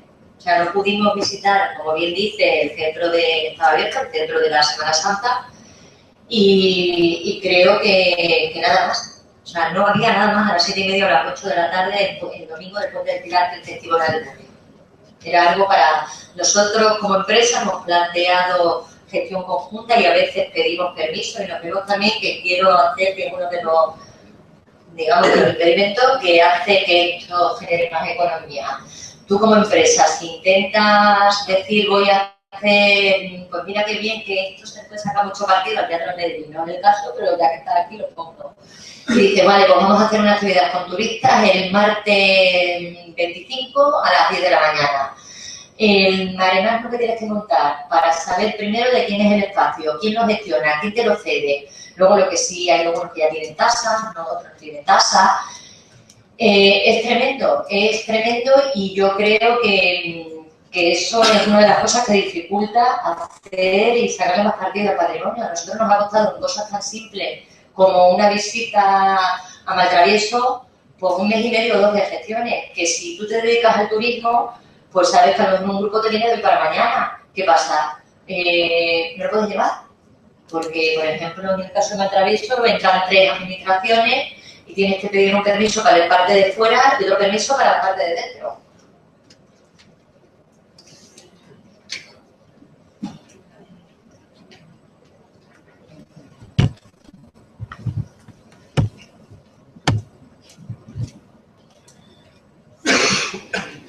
Bueno, yo soy Toni, tengo una agencia de viajes muy reciente y creo que soy el siguiente paso a todo lo que se ha expuesto aquí. Vosotros exponéis estrategias, exponéis rutas, pero directamente quien las vende somos nosotros, la agencia. Mi vocación es receptiva y por una razón fundamental, y es que desde que cayó en mis manos en el año 2009-2010 las estrategias de plan de algo así como turismo cultural del Ministerio, estrategias de turismo cultural del Ministerio o algo así, yo creo firmemente que Extremadura es un destino cultural, evidentemente. Cultural, rural, como le queramos llamar. Pero después de este año de andadura, me he encontrado con muchas paredes difíciles de sobrepasar, ¿no? Entre otras, pues, los propios gestores de ese patrimonio que nosotros vendemos porque vosotros nos decís que vendamos. Yo tengo la suerte de ser gestora cultural, de haber trabajado como gestora cultural durante 15 o 17 años. Conozco el territorio porque me he movido en él. Toco los 4 palos que creo son fundamentales para vender nuestra tierra, que son la gastronomía, la naturaleza, el patrimonio cultural material y el que podemos tocar y el intangible también. Y sobre todo esas manifestaciones culturales vivas que tenemos, que son los festivales, las fiestas, etcétera, ¿no? Y claro, cuando llamas a una puerta y preguntas qué tipo de relación hay comercial entre el gestor de ese patrimonio que yo quiero interpretar a través de profesionales, porque yo evidentemente no soy guía, y no existe una relación comercial entre la agencia de viajes y esa institución. Bueno, yo tengo que comprar una entrada, pero claro, yo soy intermediaria, no soy el viajero, porque a mí también me gusta hablar de viajero. ¿Tenéis algún tipo de relación con...? No se puede hacer descuentos, no tenemos tarifa para agencia, no. Sin embargo, llamas al Escorial y dices, bueno, tenemos tarifa para agencias, tenemos tarifa para grupos, pero no pasa eso, por ejemplo, por Consorcio Ciudad Natal, que es una de las instituciones más visitadas, que más recursos patrimoniales gestiona. A mí me gustaría que cuando llame a alguna institución de este tipo, se tenga en cuenta que al final nosotros procuramos hacer, por lo menos yo, en mi empresa, procuro funcionar, o sea, ser tan celosa como la administración en la muestra de ese patrimonio, pero soy una empresa. O sea, no soy la administración, no funciono con dinero público, sino con el dinero que el viajero me paga. Por lo tanto, si actúo como intermediario, no es lo mismo tratar directamente con el viajero o turista que quiere visitar unas instalaciones que tratar con una empresa privada.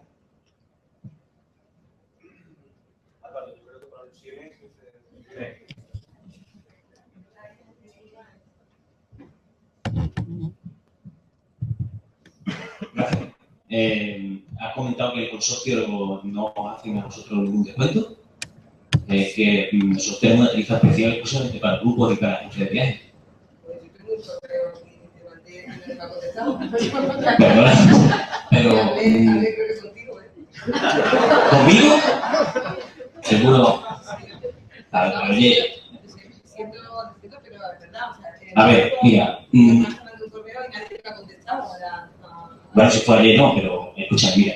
El consorcio tiene puesto unos precios, son precios públicos, son unas tasas para acceso a los monumentos. Y tenemos el precio para agencias de viaje y para grupos culturales, asociaciones, jubilados, tal, a la mitad del precio normal. Se hace el descuento de 6 euros. A todos. Pero es que todos los días firmo como 6 o 7 grupos, distintas agencias. Ahora, otra cosa es que tú me digas, oye, yo voy a negociar contigo, tengo de hecho convenio, hablar con un compañero, un guía alemán, de por aquí, con grandes agencias de viajes, y tú que me traes 1000 y pico de personas. Lo teníamos firmando con Mundo Senior, con 2500 personas mayores, del tema del incenso. Todo ese tipo de cosas lo hacemos diariamente. Entonces, no sé, posiblemente hablar conmigo en un mal momento. ¿Por entendido o no? Claro, es que a lo mejor tú me has pedido que de esos 6 euros te quite algo de descuento.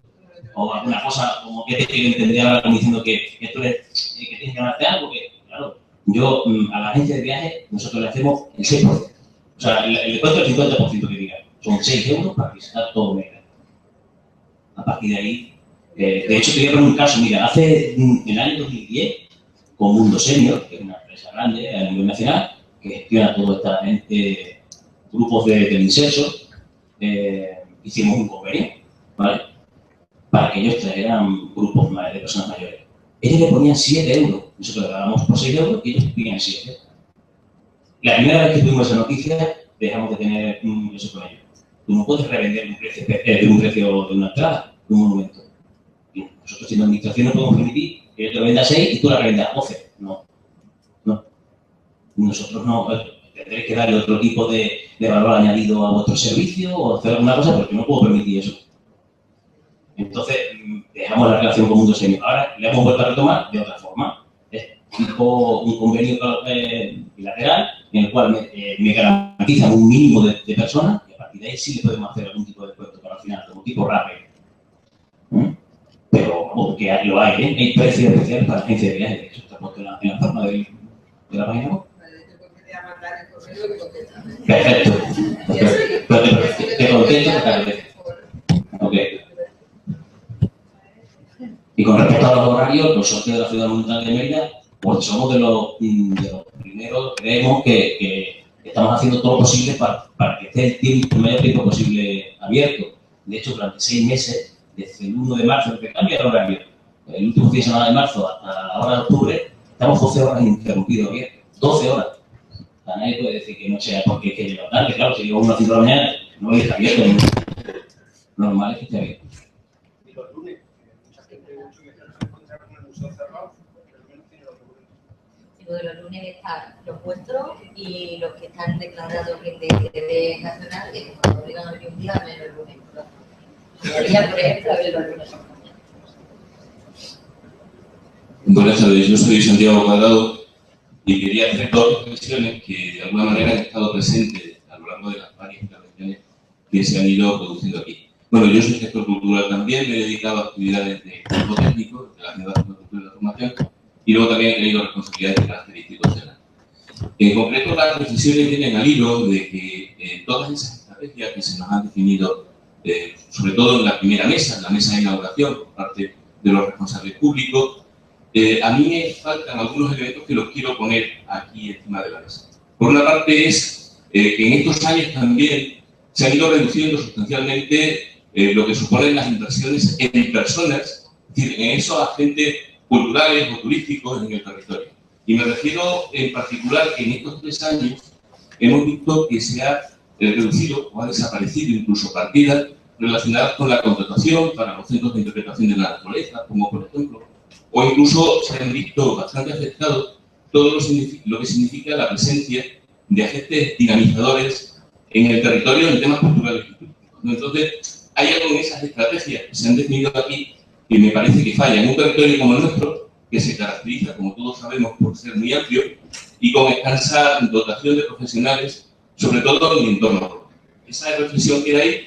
Y la segunda cuestión que quería plantear es que noto la ausencia de todo lo que significa la cultura o el patrimonio vinculado al libro. Y lo digo en este caso porque me afecta directamente con el caso de la Biblioteca de Barcarrota y los elementos que están presentes en esa biblioteca. Por recordarlo, son por una parte todo lo que se relaciona con el mundo judío o las minorías, que son importantes en Extremadura y que podrían tener un sector importante de demanda turística, y luego otro elemento que a mí también me apasiona, que es el elemento de Portugal y las relaciones difíciles con el país vecino. Eso he notado la ausencia, nadie se ha mencionado de pasada, incluso creo que no se ha hecho. Y luego, analizando las estrategias, que sí las he visto con algo más de detenimiento, noto esa ausencia de forma clara. Quizás esta reflexión no va tanto para los técnicos, sino para las personas que tienen responsabilidad de otro nivel, pero quería dar constancia y por eso. Muchas gracias.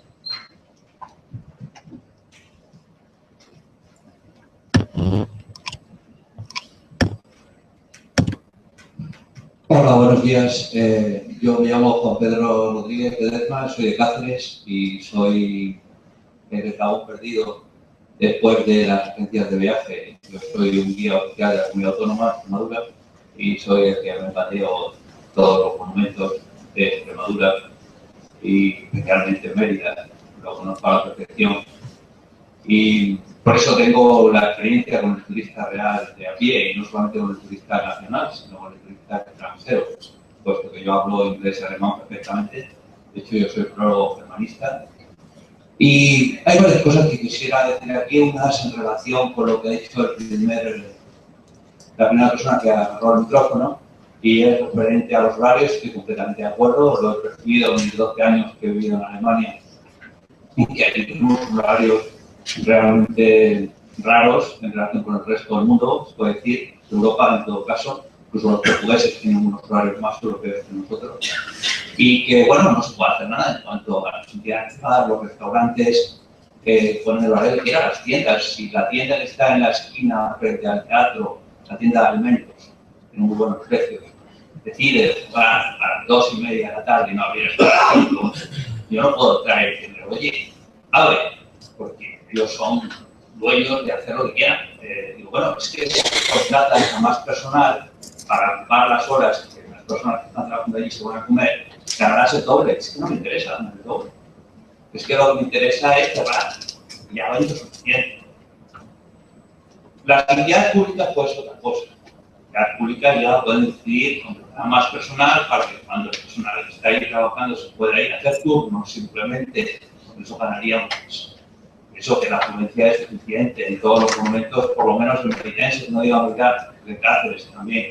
Cáceres las entradas no son tan relevantes, al fin y al cabo casi todos los monumentos son de la iglesia, cobran 1 euro por persona, 2 euros, y yo lo mismo. Hay muchas cosas que se pueden decir. El segundo tema es el Consorcio de Mérida, que me parece que ha hecho una labor extraordinaria y que lo siga haciendo. Estoy completamente convencido de que está haciendo muy bien y bueno, también la política de entradas, etcétera, los horarios, por ejemplo, han puesto continuados en el Teatro de Mérida. Nos beneficia mucho porque muchos existe ese de que está creo que llega a las 3, a las 4 de la tarde, ¿no? En Alemania se pone rojo como un cangrejo en pleno verano. Bueno, cualquiera vemos mientras ahora, nosotros estamos en la siesta y no nos interesa ir, ¿no? Pero ellos tienen otra mentalidad y hay que tener dispuestos los restaurantes que adelanten el horario a la 1, ¿por qué no? En toda Europa se dan comidas a partir de las 12 de la mañana. Parece que llegas a un restaurante y te odian, porque no es que se me ha ido el cocinero, no viene. Bueno, entonces, ¿qué pasa? Muchas cosas de estas que implican un cambio de mentalidad. Y bueno, en ese sentido también, al firmarme lo que ha dicho referente al consorcio, y efectivamente yo, mi experiencia personal, yo trabajo con una agencia de viajes que manda alemanes aquí, bueno, vienen de paso, vienen desde Portugal, y paran en Mérida y luego se van a Toledo. Antes se alojaban en el Hotel Trip Medea, ya no se alojan, bueno, pero es igual. El caso es que vienen, visitan Mérida, visitan conmigo, yo soy el guía, les enseño el Hexágono Panorámica, teatro, anfiteatro, y vienen todos los sábados y los lunes. Bueno, yo sé, conozco al jefe de esa agencia que habló conmigo sobre las tarifas y negoció con el consorcio y obtuvo una reducción importante en las entradas. Luego es cierto. ¿Por qué? Pues porque este hombre mueve miles de turistas alemanes, austríacos y suizos por toda la península. Y no solamente la ruta esta que viene de Portugal y pasa por Extremadura, que es una casualidad, para el Mérida, precisamente porque está bien comunicado. Si no es que mueve unas rutas turísticas por Castilla, Patrimonio de la Humanidad, por Andalucía, y yo lo sé, lo conozco personalmente. Había muchas cosas de las que hablaba respecto al turismo en Extremadura, pero deberíamos estar abiertos también al contacto con otras comunidades autónomas. Al final no somos reinos de tarifas, que parece ser que uno tiene que sacarse una licencia de casa en Extremadura, no te va de Valladolid a La Mancha. Vamos a tratar de tirar todas esas barreras, ¿no? Que de eso se trata precisamente, simplificar la administración, hacerla más racional y sobre todo con más sentido común. Una burocracia que aplica las normas a tabla, ¿para qué? Para entorpecernos la vida más a todos. Me parece eso bastante racional. Y por último, una cosa que ya es personal, ¿por qué siempre se ponen verjas y barreras en todos los parques públicos? Tomémoslos un poco abiertos, ¿no? Para que la gente pueda acceder a ellos. Nada más, gracias. Sí, un poco a colación de lo que ha dicho el compañero, o sea, sí es verdad que, por ejemplo, en la estrategia de cultura se plantea eso, o sea, la necesidad de una coordinación, una gestión en todos los agentes implicados. Entonces, yo la pregunta que lanzo es que está bien, es verdad que hay que mejorar los horarios, o sea, no tiene sentido que una oficina de turismo esté abierta de lunes a viernes por la mañana, no tiene sentido que no salga el monumento, pero eso, la pregunta es, ¿cómo se consigue? O sea, ¿qué propuestas hay de decir, que nos tenemos que sentar a la mesa, se tienen que sentar a la mesa los agentes públicos y los privados para llegar a acuerdos? O sea, es la pregunta que lanzo. ¿Cómo se hace? Porque todos sabemos que se está haciendo regular, lo vamos a decir mal. Regular, ¿vale? Pero ¿cómo conseguimos mejorarlo? ¿Vale? Yo si quieres.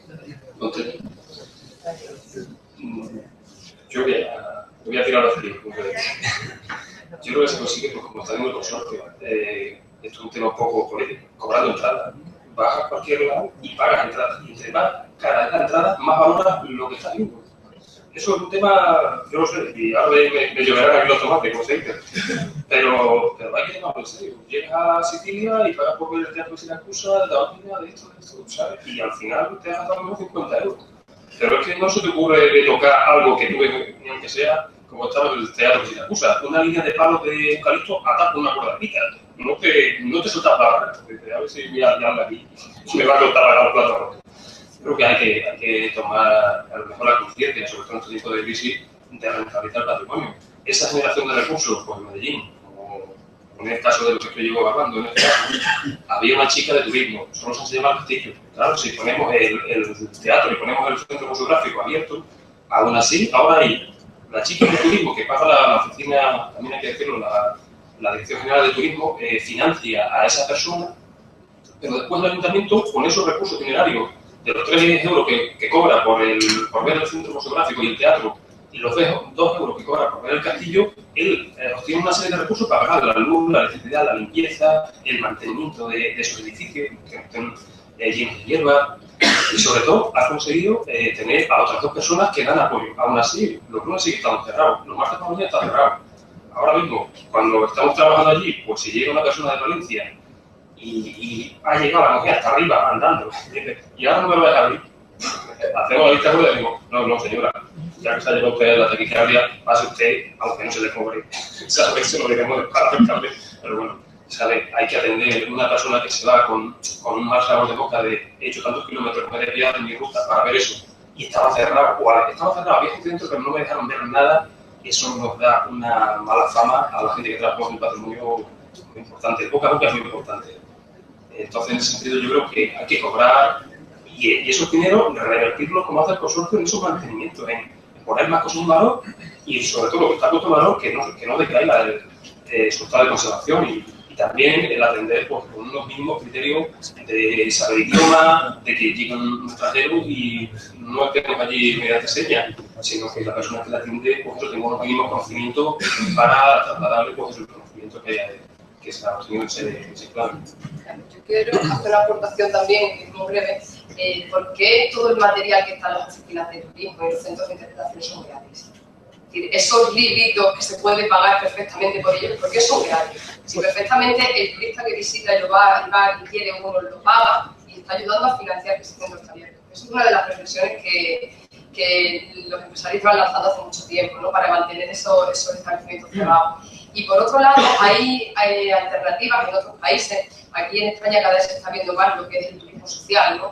Y, por ejemplo, en Italia, yo creo que también estoy haciendo relación al simposio, que fue muy interesante, nos mostraba la experiencia de cómo jubilados, personas mayores, se encargaban de abrir centros de interpretación que no había recursos, es decir, directamente las administraciones, por la situación en la que están, no pueden mantenerlos, pero hay un perfil que sí que puede cumplir eso. Ojo, esto en ningún momento suplía la figura del guía. El guía turístico oficial de patrimonio es necesario, además no se puede meter, y el altruismo, los intrusos que están cada vez más por ahí, no tiene nada que ver una cosa con la otra. Es decir, cuando se forma a una determinada persona, se contrata un guía oficial para ver algo, pero si un recurso está cerrado y se puede conseguir que esté abierto y que dé valor lo que es al territorio a través de lo que se llama turismo social, bienvenido sea. Esa es otra de las reflexiones que también se pueden hacer. La entrada del consorcio pone, con su aportación, está contribuyendo al sostenimiento del patrimonio. Bueno, no deja de ser una frase, pero es que es cierto. Y quizá es verdad que durante mucho tiempo nos hemos acostumbrado a que todo el tema cultural debe ser gratis. Pero yo creo que el público, explicándole esa aportación suya, va a ir destinada a la mejora del yacimiento, en este caso sería Medellín o cualquier otro sitio, pues la gente lo daría con... Volviendo al caso, en el caso de Medellín sí que hay, es gratis para las personas del pueblo, para menores de 10 años, o sea, sí que hay para una serie de colectivos que sí que es gratis. Las personas del pueblo, es que no pueden pasar, como en Mérida, que llevan trabajando un montón de años de 0 a 100. Ellos ahora llega el turista y el turista aparca en su puerta. Y llega él y ahora dice, ya lo que tengo que aparcar en la esquina, esto lo ve, no sé, sabe como que lo ve mal. Entonces, pues que tenga un cierto privilegio con respecto a esa carga que a lo mejor a él le puede suponer, o el hacer excavaciones, como se está dando en el caso de excavaciones en las calles, ¿no? De esa carga que a él a lo mejor le va a poder suponer unas molestias, pues que tenga a lo mejor ese privilegio de las personas que son de allí, que puedan visitar cuando les parezca, totalmente gratis el monumento. Y eso también genera una conciencia de que esto es mío y yo también lo quiero vender. Viene un turista o viene un amigo de Madrid y dice, vamos a subir, porque Madrid es gratis. ¿Sabes? Entonces él le invita a subir aunque el otro pague. Entonces, bueno. Y las colaboraciones también, que se ha hablado bien poco, las colaboraciones con el pequeño comercio, el comercio minorista, es decir, el vínculo que existe entre la persona que va a un pueblo a comprar los embutidos típicos, si ese comerciante está preparado para informar de lo que tiene, le va a decir dónde puede visitar, dónde puede hacer otro tipo de actividades. Y normalmente el comercio minorista está muy desvinculado a lo que es el turismo cultural, es decir, y eso es otra de las cosas que se habría hacer y no, que estamos en falta, ¿no?, a la hora de planificar estrategias. Yo solo una cosa por contestar tu pregunta. Evidentemente que todos estamos de acuerdo en que hay que pagar. Hay experiencias de turismo social en Valencia de Alcántara, que por ejemplo son los jubilados de la jubilación que enseñan todo el patrimonio. Pero yo creo que tu pregunta va en qué punto entra el negocio y la gestión privada. Evidentemente se cobra una entrada y hay una parte de la entrada que debe ser revertida en el propio patrimonio para que la administración genere el puesto de trabajo, mantenga la instalación. Pero si queremos llegar, y en eso aquí hay gente que ha tenido experiencia de espacios culturales de manera privada, si queremos llegar a generar un negocio y realmente una economía de mercado mínima en el sector, pues habrá que hacer acuerdos comerciales y una parte de la entrada es impepinable. Como tú vas a París o vas a Budapest o vas a Venecia y tienen la oportunidad de miles de empresas, cientos de empresas que te gestionan y por la entrada hacen un servicio y una comisión, pues aquí habría que intentar llevar un pasito, no ahora, porque nosotros estamos en el sector cultural, estamos aquí, como decía Javier hace un rato, y son necesarias y todos estamos acostumbrados a la tutela de la administración y de los consorcios, pero el siguiente paso, desde luego,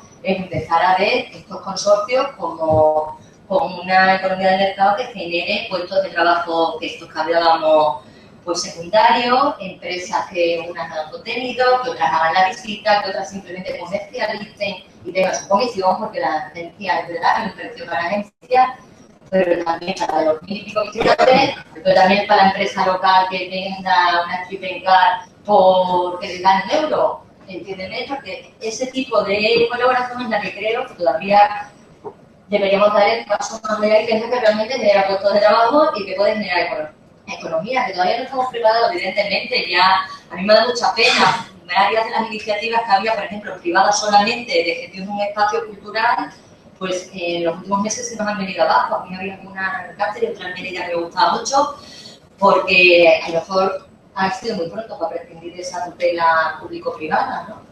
Pero que realmente hay que ir a eso, ahora que es difícil y que no es el momento a lo mejor. Pero es una manera que desde luego se siente en las mesas y cuánto se le pone a esto.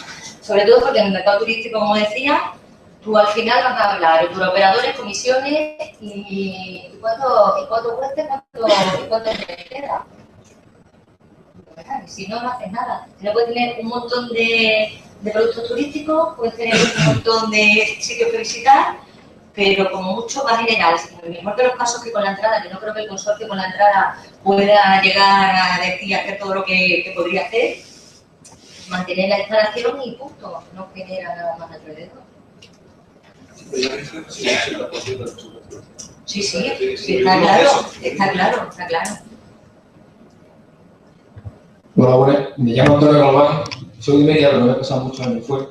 Aunque tengo estudios de economía, toda mi carrera profesional ha sido siempre con temas comerciales, que es lo que aquí se está hablando, que al final el turismo lo que hay que hacer es comercializarlo. Fui 8 años director comercial de la mayor distribuidora de prensa radicada en Andalucía, la mayor de España. Después monté una empresa, un grupo importante, una distribuidora nacional para todo lo que se vende en Canal Prensa, un kiosco de prensa de otro tipo, y después tengo una patente que sigo siendo un socio, pero he llevado a la dirección comercial, una patente a nivel mundial de un sistema de colección. Y ahora, por circunstancias personales, me he radicado aquí y voy a montar una empresa de turismo. Entonces llevo 4 meses trabajando con montar una empresa porque he visto una oportunidad de negocio, que es lo que aquí se está hablando. Yo tengo dos cuestiones. Una es con Montaña, con el tema de que ya la ruta de Isabel la Católica está acabada, cuando en Mérida hay un punto fundamental, que es la batalla de la Luera, no la de los franceses, sino que no está puesta en valor, y es que además, como podemos de una empresa que fue dentro de Finca, una fiesta muy cerquita aquí, donde se produce, la finca se llama Finca La Luera. Marisa lo verá porque ella lo conoce y es de la Dirección General. En la ruta se han escogido X municipios. Si tenemos que poner todos los puntos donde hay restos de Isabel la Católica, me parece que se nos iban a 28. Pero fue la batalla fundamental, si quitamos la batalla fundamental donde cogió fuerza la posición de los reyes, pues no hemos cargado. Cuando nosotros hablamos de Medellín, si ves la página web y ves el folleto de Medellín, viene reflejada la batalla de la Albuera como clima real, aunque el punto de referencia municipal sea Medellín, pero viene como uno de los recursos la Albuera y si lo lees no verás. Bueno, el paraje de la Albuera, que está, el principio de la batalla, está a 8 de Valencia, el proyecto oficial está reflejado fue a 20 estadios de la ciudad de Mérida, que entonces era de la muralla de Albarrega, porque la muralla romana entonces llegaba hasta Albarrega, y a partir de ahí son 20 estadios que entre 3,4 y 4 kilómetros, dependiendo de si valora a unos 185 metros o a 200. Entonces, ahí fue donde comenzamos, donde pusieron en su día una estatua. Y ahí, si tú vas a montar la empresa, yo te animo, porque si no aparece nadie, nosotros en el producto turístico hemos dicho, si sitios donde haya acceso a la Católica, lo digo, más que eso. Está definido además como paró el obispo de Lisboa, que paró en La Vega, que es la Vega del Regato, ahora se llama Regato de la Buena, entre la Río Albuera. O sea, está perfectamente definida cómo se produjo, la cantidad de gente. Una empresa, que es el segundo requisito que se tiene para hacer producto turístico, que tenga alojamiento, comida, visita. Sí, eso lo que quiero contar un poco. No, que ellos. Pero como han dicho, está cerrado, digo, está cerrada la línea. Yo lo que te animo, porque como recursos sí está nombrado en la ruta, o sea, en el estudio histórico, es evidente. Pero para que tú entraras en la ruta como producto turístico, primero tengo que tener la empresa, claro. Tienes que entrar. Como has dicho que estaba cerrado, lo que quería saber. Y el otro punto es por qué la administración está siempre tan separada de la empresa privada. O sea, yo ahora que estoy estudiando todo este tema, veo que hay museos que se han invertido mucho dinero, algunos están cerrando por falta de financiación por la crisis, imagino, etcétera. Pero veo en todos los recursos, por ejemplo, el Museo de Turón de Castuera, yo he visto que hay dos grandes centros patrimoniales que son Mérida y Cáceres, y yo aprovechando esa situación, por eso la empresa la quiero montar aquí, y veo que hay dos grandes puntos de gastronomía, que es otro punto fundamental. Uno es la zona de Castuera y la otra es Almendralejo. Los almendralejos han hecho algo con tema de bodegas. En la zona de Castuera hay varios museos y el Museo del Aceite de Monterrubio, el Museo del Granito en Quintana, el Museo de Turón de Castuera. Llamo a nosotros y me dice que están cerrados. O sea, no hay una información donde hasta que no llamas no se queda. Entonces no está puesto nada de esos valores. Y hay una separación tremenda entre las empresas privadas y la administración pública. Y no hay forma de solucionarlo. Cuesta muchísimo. Hasta en la información que viene en Internet, que es lo más normal del mundo. Entonces no sé por qué esa distancia, cuando en teoría nos merecería a todos, al privado y al público.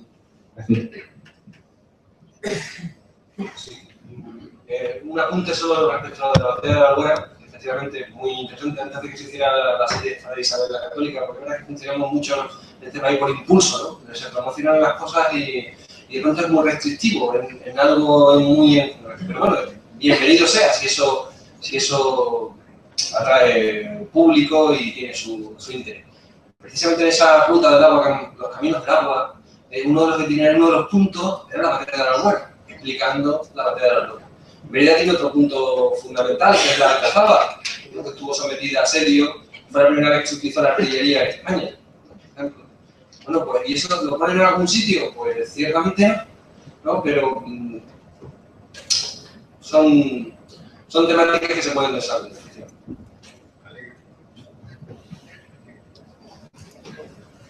Hola, yo quiero ser breve, estamos muy tarde. Mi nombre es Rosa Orlado, actualmente parada, pero he trabajado mucho en el tema de la dinamización turística y la gestión cultural. Hace mucho tiempo incluso tuve un negocio de turismo cultural, que desgraciadamente no fue muy allá. Y bueno, respecto a la reflexión que estaban haciendo, me parece que estamos apostando por el turismo de cultural y contrariamente se están cerrando los centros de interpretación, no hay personal, están cerrados, como estáis diciendo, no se facilita nada. No se puede gestionar la cultura con voluntarios y me reconozco voluntaria cultural en muchas cosas, pero los voluntarios también tenemos la manía de comer y de vivir Entonces, no se puede gestionar la cultura cuando la estamos intentando poner a unos niveles, que vale que estamos bajitos, pero queremos subir. No podemos subir a costa de voluntarios, con todo mi respeto, que me parece que hacen una labor muy buena, pero no podemos mantener a eso. Hay mucha gente que estamos sobradamente preparada, y perdonadme la indiscreción, que nos gustaría vivir de nuestro trabajo, y estamos mal. Los folletos no se pagan, a mí me decían cuando trabajaba en la administración, porque están financiados con fondos públicos. Entonces, si has evitado un folleto con mis impuestos, no me puedes cobrar ese folleto. Entonces nos tendríamos que plantear la cosa de otra manera. Además, es imposible gestionar un centro de interpretación o un sitio por iniciativa privada, que podría ser otra opción. Es imposible, porque o tienes dinero o no tienes la opción de empezar a funcionar con unos recursos públicos que te pudieran servir de trampolín para luego seguir, ir cobrando una entrada o haciendo unas cosas. O yo no lo sé hacer. Si alguno aquí lo sabe, me encantaría. Estoy dispuesta a aprender de todo y a seguir intentándolo en el tema cultural. Muchas gracias.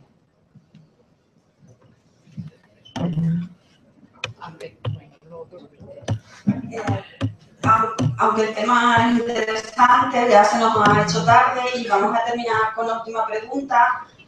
Os invito a todos a que sigamos hablando. Sí. Vale. Pues por aquí había alguien.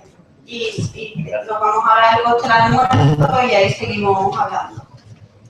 A ver, muy breve, pero son reflexiones, como bien ha dicho Santiago. Me llamo Miguel Ángel Vallecillo, soy el director del Museo Etnográfico de Olivenza. Entonces, director del Museo Etnográfico de Olivenza. Hay una reflexión que me llama mucho la atención y es que por qué no aunan esfuerzos las instituciones presentes, como son la Diputación y el Gobierno de Extremadura. Da pena que, por ejemplo, vas visitando una zona rural y encuentras aquí una etiquetita que te dice Ruta del Guadiana, 14 kilómetros, Diputación Provincial. Abajo, Ruta del Guadiana, 10 kilómetros, 12 a Gobierno de Extremadura. ¿Qué manera de tirar dinero? Ese dinero se puede invertir en esa reducción que se hace de personal. La verdad, mi museo lo ha sufrido, 114.000 euros nos han quitado, entonces ya es bastante, Más, aparte de aunar esfuerzo, una fuente, nosotros en Olivenza lo vivimos, una fuente de turismo importantísima es Portugal. En Portugal, en el puerto de Portugal, están desembarcando casi todas las semanas unas 25.000 personas. Todas las semanas. Fijaros si las podíamos atraer hacia acá. Y encima se cierra por el Gobierno de Extremadura la oficina de turismo que había allí, que tiene otro nombre, incluso esto cuesta la misma. Necesidad de formar al personal. Pues claro, hay que formar al personal. Tenemos que formarnos y reciclarnos nosotros. Pero es que de pena, Santiago lo vive allí cerca, yo lo vivo allí cerca, que yo venga una serie de personas, bueno, aparte de los idiomas ya hemos visto, ¿no? Pero bueno, que vengan 10, 15, 20 turistas de fuera, se acerquen a un pueblo que tenemos allí cerquita de Olivenza y le dicen, bueno, ¿y ahora qué podemos visitar? Y dicen, no, vayas a Mérida de las Piedras. Hombre, por Dios, que tenemos Olivenza, que está a 19 kilómetros. En fin, que tal vez somos nosotros mismos los que tenemos que conocer nuestro patrimonio, que lo desconocemos. Un desconocimiento bestial y total. Luego, Santiago ha aportado una cosa que es importantísima y es, nos olvidamos de Portugal, nos olvidamos de la cantidad de cosas que tiene Portugal para intercambiar con nosotros. Desde Mérida, Évora es impresionante lo que tiene de patrimonio y se puede intercambiar con nosotros, con Mérida. Yo lo digo porque nosotros desde nuestro museo hacemos muchas cosas con Portugal, pero la verdad, la frontera sigue existiendo y sigue habiendo un obstáculo impresionante y nos clavan un dinero bestial por hacer el seguro. En fin, son todo reflexiones. Apertura de los museos los domingos, madre mía, ¿cómo voy a abrir yo mi museo los domingos si tengo a mis guías abriendo los martes, miércoles, jueves, viernes, sábado y domingo y lo cierro a las 2:15? ¿Qué le hago? ¿Trabajar 50 horas más? Me denuncia. Si ya tenéis inspecciones de trabajo por culpa de eso.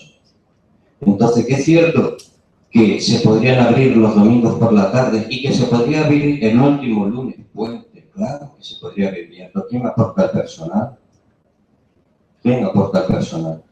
Luego, no valorizado, claro que sí, los museos. No se valoran los museos. Si la mayor fuente de difusión del turismo en Extremadura es el museo.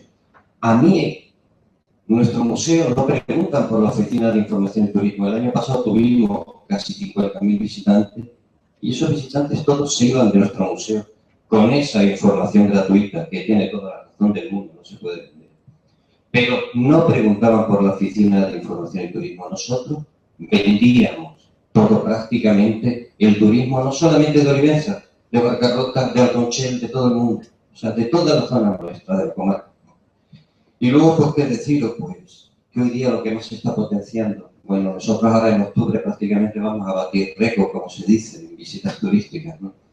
Pero sí que es cierto una cosa importante y es que con Alqueva, como bien ha dicho Javier, pues hoy día lo que tenemos que potenciar es el turismo familiar y, como tú bien has dicho, creatividad. Los museos tenemos que vivir de la creatividad, aportando talleres con los niños, haciendo cantidad de virguería, trabajando más por menos dinero y con menos empleados. En fin, y tengo un montón de cosas, pero prefiero irnos a comer. Bueno, gracias a todos, gracias a vosotros por acompañarnos. Continuamos ahora en la manera de esparcimiento, seguimos comiendo, pero volvemos a las 4:30 con el 10x10 del turismo cultural. Y como algunos no, esto ya es una parte de organización, como algunos no les pongo cara, por favor, la gente de 10x10 que se quede aquí un momentito para temas organizativos, el resto que se vaya conmigo.